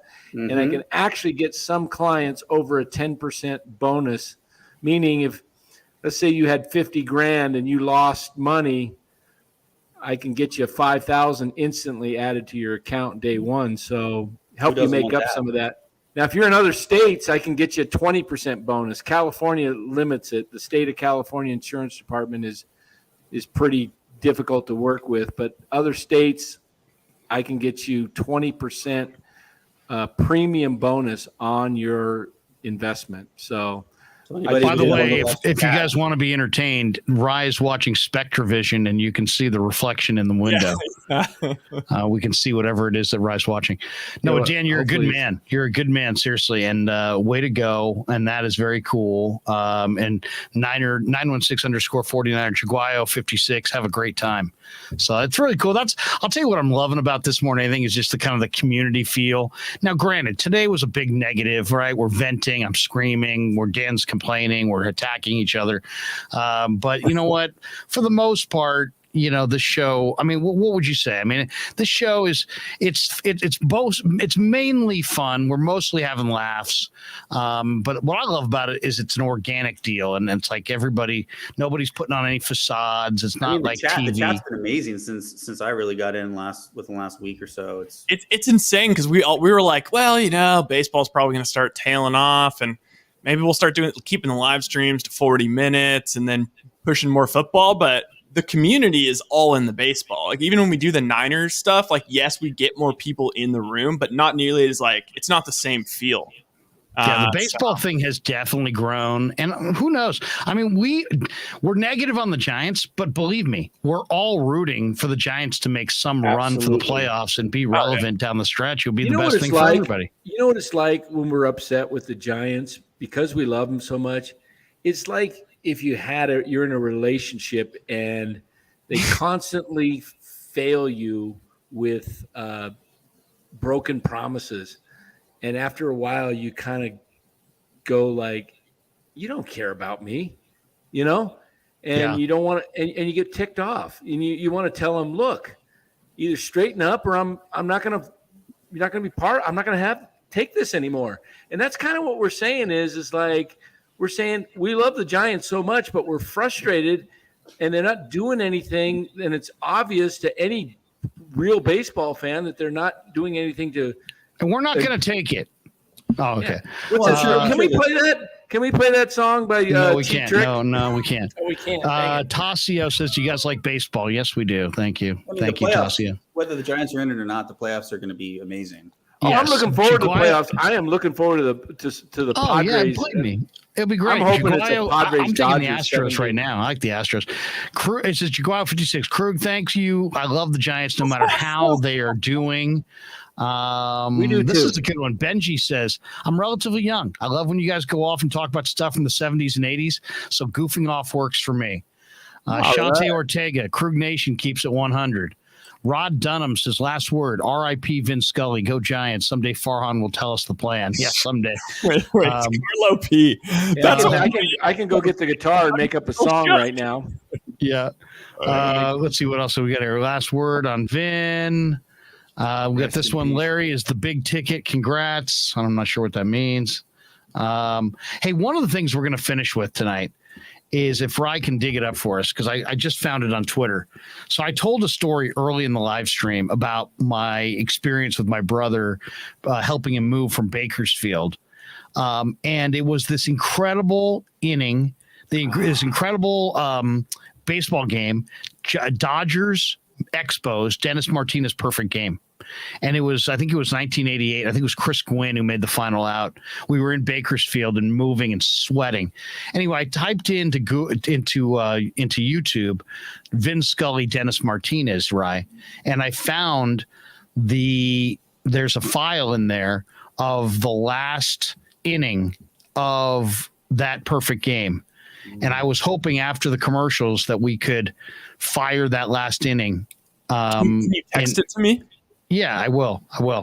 So why don't we do this? We'll let you go, man. But thanks for being in here with us. And thanks for being a fan. And you know what? We want to do more video calls with people like yourself, people who are regulars and people who are in the chat, because that's what I want to do.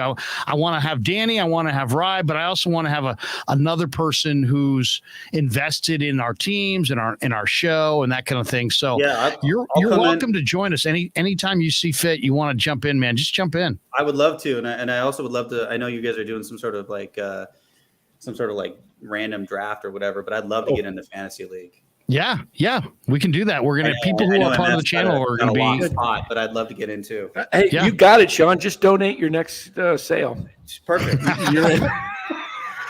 Sean, we'll take you out of the stream. We'll take you out of the stream. But hey, thanks for jumping in with us. Have a great night. Take care, guys. Thanks, Sean. Take care. Good luck to you and your little boys. Hey, thanks. All right, there you go. Very cool, man. That was very cool. I really can't wait till we have like a Krueg show meetup of some sort where we can put like do that. Names. I learned a lot there from as far as a season ticket holder, what he experienced being 16 years with the Giants, and then kind of seeing how the Giants really screwed him because they started selling tickets underneath him, at half the cost in his section. So he was left holding the bag, games he didn't go to. And that's exactly what I've been experiencing. Can't sell my tickets, and I'm looking on StubHub and seeing tons of tickets available for this Dodger Giants series that people are having to eat, season ticket holders, because the Giants put together a package for this series. So Ryan, I just sent it to you. I got it. Let's fire our commercials right here, and we'll be back with more on the Krueg Show. Larry Krueger here for Telmetrics. Thanks to Casey Bateman and the good people at Telmetrics. If you're an occupational therapist, if you're an orthopedic surgeon, a chiropractor, a physical therapist of any kind, Telmetrics is designed for you to use in your practice and will greatly benefit your patients.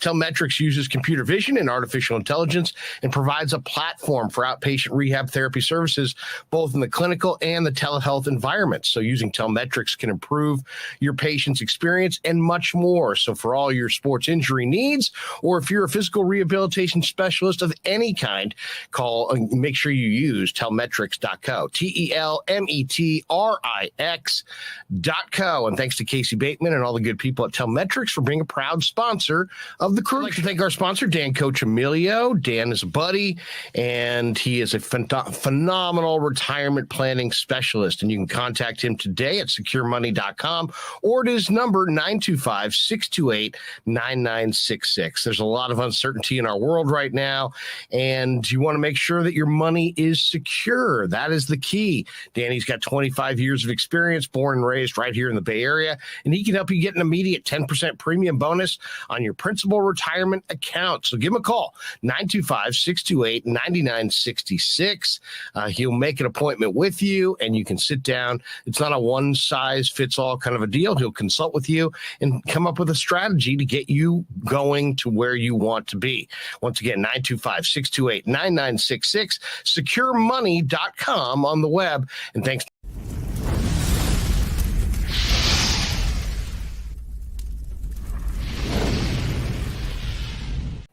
And thanks to Tony Cassera and the good people at Cassera's Italian Menswear. They are housing the Krueg Show t-shirts, and they're a proud sponsor of the show as well. The Krueg Show t-shirt, the Krueg Show podcast t-shirt is available there at their store in Dublin. Their address is 7372 San Ramon Road in Dublin, California. And go see Tony Cassera and get yourself a Krueg Show t-shirt and support the show.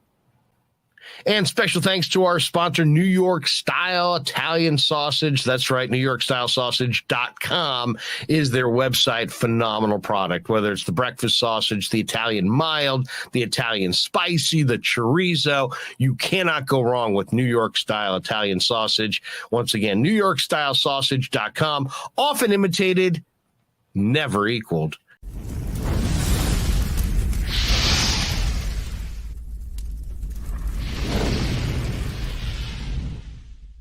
We grew up with a Sunday dinner.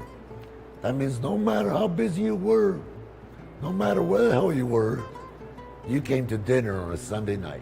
Yeah, Sunday dinner without sausage, it's like a church without God. You know, how can you go to church if you don't believe in God? You know, and along with the sausage also became the discussions. That was discussion night. You know, it wasn't a typical family that you sit there and you're quiet, you know, and you don't talk with a mouthful. Oh, no, man. Italians talk when they're eating. Italians even talk when they're sleeping. And definitely we talk with our hands. So if we can't express it through our mouth, through our lips, we express it with our hands. So, and that's what sausage is, really. It's an expression, you know, that life is.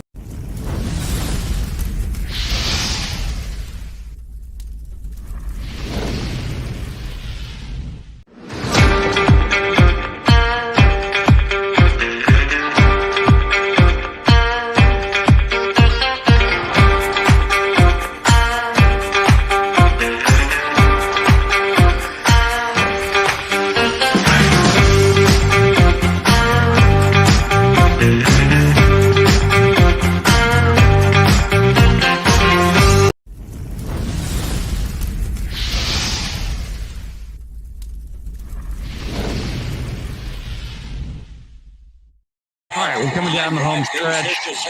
Larry Krueger, Dan Coccimilgio, Ryan Smith with you. All right. What do we got there? The rabbit and the snake. Why don't we turn that down? So there we go. Oh, that wasn't me. Okay. Oh, that was probably Danny. Well, what was that? Some noise? The discussions. Krueg Show is not the typical family. Yes, thank you. Jaguayo 56 Krueg, hoping you all stay blessed. I'm a fan of the show forever. Great show. Go Giants. Jaguayo, we're just happy that Danny is going to be able to hook you up on the tickets because that's very cool. Pasquale, you legend, no matter where the hell you were, you came to dinner. Hey, Rye, just in case he didn't see that, just put my phone number in the comments for well, you're listening, Jaguayo. It's 925 628 9966. You can text me 62899. What is the last one? 9966. 9966. Okay. Yeah. You can just text Ramos me. Is a member. Says great show, guys. All three of you, Larry, Dan, and Ryan. Carlo P said that was awesome. Sean Proctor said thanks, guys. That was a blast. That was cool. How long after I left did Sean jump in? Right away. Yeah. That is awesome. MF was gonna, and then, but MF is so dedicated that he is going to, he of course continued to watch the Krueg show, but he has to have his Krueg and Kite going. All right, so let's do this, guys, because this was a story that I told earlier in the show, and it was basically just me helping my brother move, and we wound up stumbling into the final inning of Dennis Martinez's perfect game at Dodger Stadium. And the reason I want to play this is because this was Vin Scully, in my opinion, this was Vin Scully at the apex of his career. The guy was a broadcaster, wait for it, for 67 years. He broadcast Major League Baseball for 67 years. That's incredible. So let's go back to the late 80s. Dennis Martinez, beautiful summer day, going up against the Dodgers at Dodger Stadium. El Presidente, I believe they called him, right? Yep, right. And he was a great right-hander, skinny guy with a great curveball. And here's Vin Scully on the call. And how long is the audio here, Ryan? So, it's 9:30. I did some brief. It sounds like where I have it is with 3 minutes left. I think that the last couple minutes is sort of like talking about the perfect game after. So I think this should be like, about probably a good minute and 15 seconds. Also, I will say think about this. If you combine the age of Tatis and Soto, you would still need another 20 years to reach just how long Vin Scully was a broadcaster. That's freaking insane. Yeah. One of the highlights of my career is the fact that I actually had a chance to sit down and do an interview with him. As Benji said, Larry, you did an amazing job paying homage to Vin at the beginning of the show. Kudos to you. Thank you. Thank you, Benji. Came from the heart. We hate, as a Giants fan, you grew up, you basically taught to hate the Dodgers, but there's literally nothing any Giant fan could ever hate about Vin Scully. Oh, no way. You just total respect. He transcends any kind of Giant Dodger hatred. So I'll say this before you start this. Oh, go ahead. With 9 assists on the grass in right field. Fastball hit just foul outside of third and down the line. Foul by a foot and not much more than that. And now the crowd we're still getting the echo, right? It's as if they take that as a sure sign that Dennis will get what he wants. And what he wants is suddenly what they want. Turn it up a little, right? Can we turn up the volume a little higher? On their feet. And Chris Quinn standing aside. Any way to turn the volume up higher? One pitch No? away Okay. from a pitcher's absolute nirvana. The pitcher's dream of perfect game. Dennis Martinez ready, and the 1-2 pitch popped in the air to center field. Going deep on it is Marcus Grissom. He's got it on the track.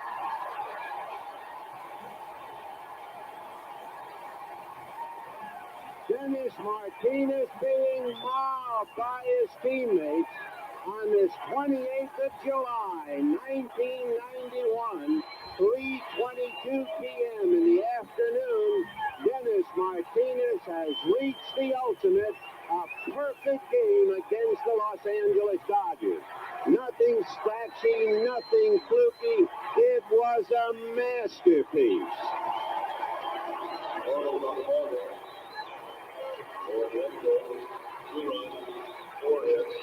Oh, man. I could listen to Vin Scully all day. Martinez and his entire team still out on the mound. The Dodgers have tipped their caps and departed. And it will be a while before Dennis and his wife and his 4 children will ever forget it. And he gets another ovation from the crowd, along with applause, handshakes, and pats on the back from the teammates. Visibly effective, Tim Wallach throws his arm around Martinez's shoulder, gives him a squeeze. Dennis raising his left hand with his cap to the crowd. What a moment for a 36-year-old right-hander who is rumored to be traded by Montreal. And with tears pouring down his cheeks, he goes down the steps into the Expo dugout. What a day. The Expos 2 runs, 4 hits, no errors. Dodgers no runs, no hits, nothing. A perfect game for Dennis Martinez. Well, for Don Drysdale and That's Roy probably Porter, good this there. is Vin Scully inviting you to stay tuned for the post-game show coming right up. Dodger baseball. Great. Yeah, great, did you incredible guys, moment. I'll say this. I think it's so poetic that Vin passed away with the Giants and Dodgers playing. The day, the fact that his last broadcast was in San Francisco, his very last broadcast. I can't remember what year that was, with that 18, somewhere around there, 17, or maybe it was 16. but that was his last broadcast was here. And then he passes away while the Dodgers are here again. I think that's kind of cool in a way, you know? Yeah, no question. I had said that I thought that memory was from the late 80s. It was early 90s, 1991. So, yeah, that was the rest in peace, Vinny. I mean, he was one of a kind. And is there just a way an amazing? You think of him. You also think of Jaime Jarrín and the job that he's done as the Mexican or the Spanish broadcast voice of the Dodgers, and just both two legends, true legends in the broadcast field, Jaime Jarrín and Vin Scully, and to lose Vin at this point. I was, driving my kid, back from his little date, and I was listening to John and Krueg and Kipe and Flem, and they had the rap, and these guys were tight with Vinny, and they knew him and knew him well, and they were all part of the same fraternity, and it was just it was really cool to listen to those guys tonight, just talk about their recollections of Vinny, and then Krueg, Krueg was born and raised in Southern California, and he talked about how it was like his dream to hear Vin Scully just announce his name, and that was like part of like when he knew he had arrived as a big leaguer, when he heard Vin, talking about saying his name, and then just the honor that it was. The thing about Vinny though, Larry, is you learn so much about every player because Vinny had a story to tell about every player. I just listened to him tell a story. He worked alone too. A lot of those years he worked alone. Yeah, I just listened to a story he told about Bumgarner when he was pitching against the Dodgers about a snake that Mad Bum killed. It was a rattlesnake, a big rattlesnake. He chopped it up with an axe, and inside, then they found 2 rabbits inside. And then they noticed one of them was still moving a little bit. And Allie is her name, Madison's wife. Allie, they took the rabbit, and he's telling this whole story, and they nursed it back to life in their house, bottle fed this little rabbit, and then it got well, and they set it free back into the wild again. But those are the kind of things you hear from Vin Scully that you don't hear from most broadcasters, because he's such a great storyteller. And I used to, just listen to Dodger games when I lived down there, even when they weren't playing the Giants, just because I enjoyed listening to Vin Scully.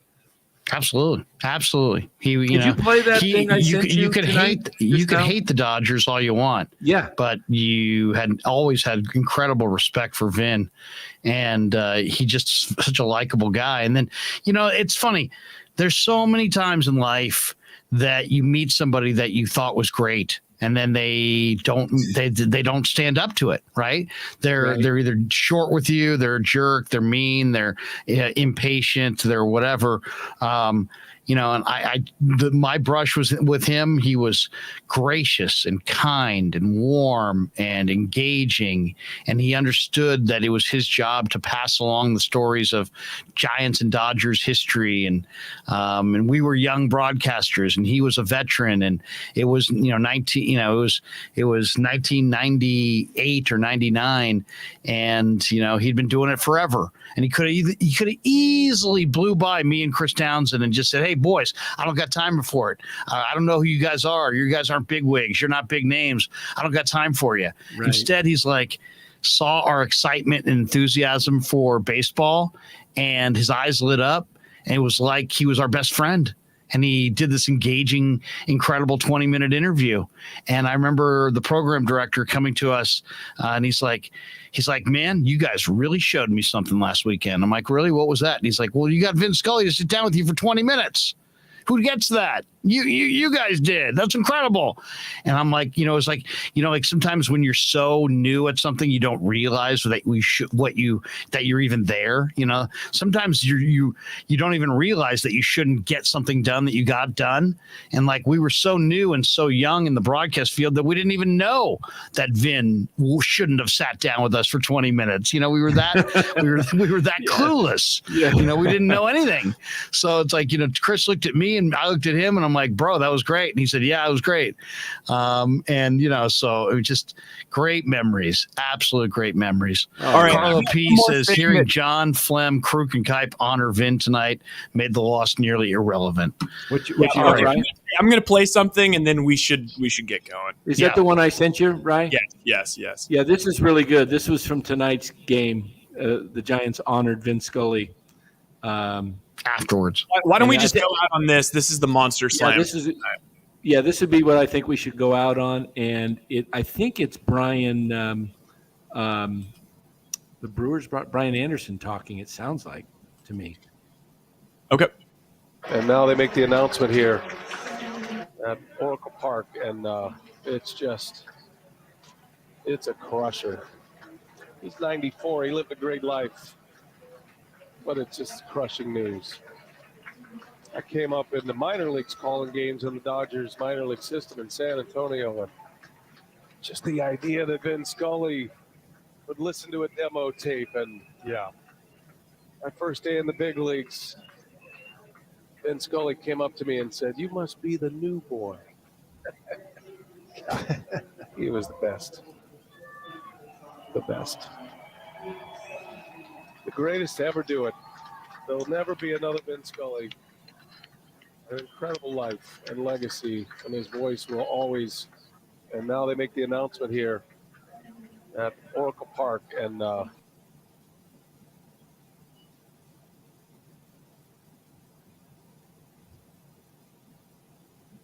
You're muted, Ryan.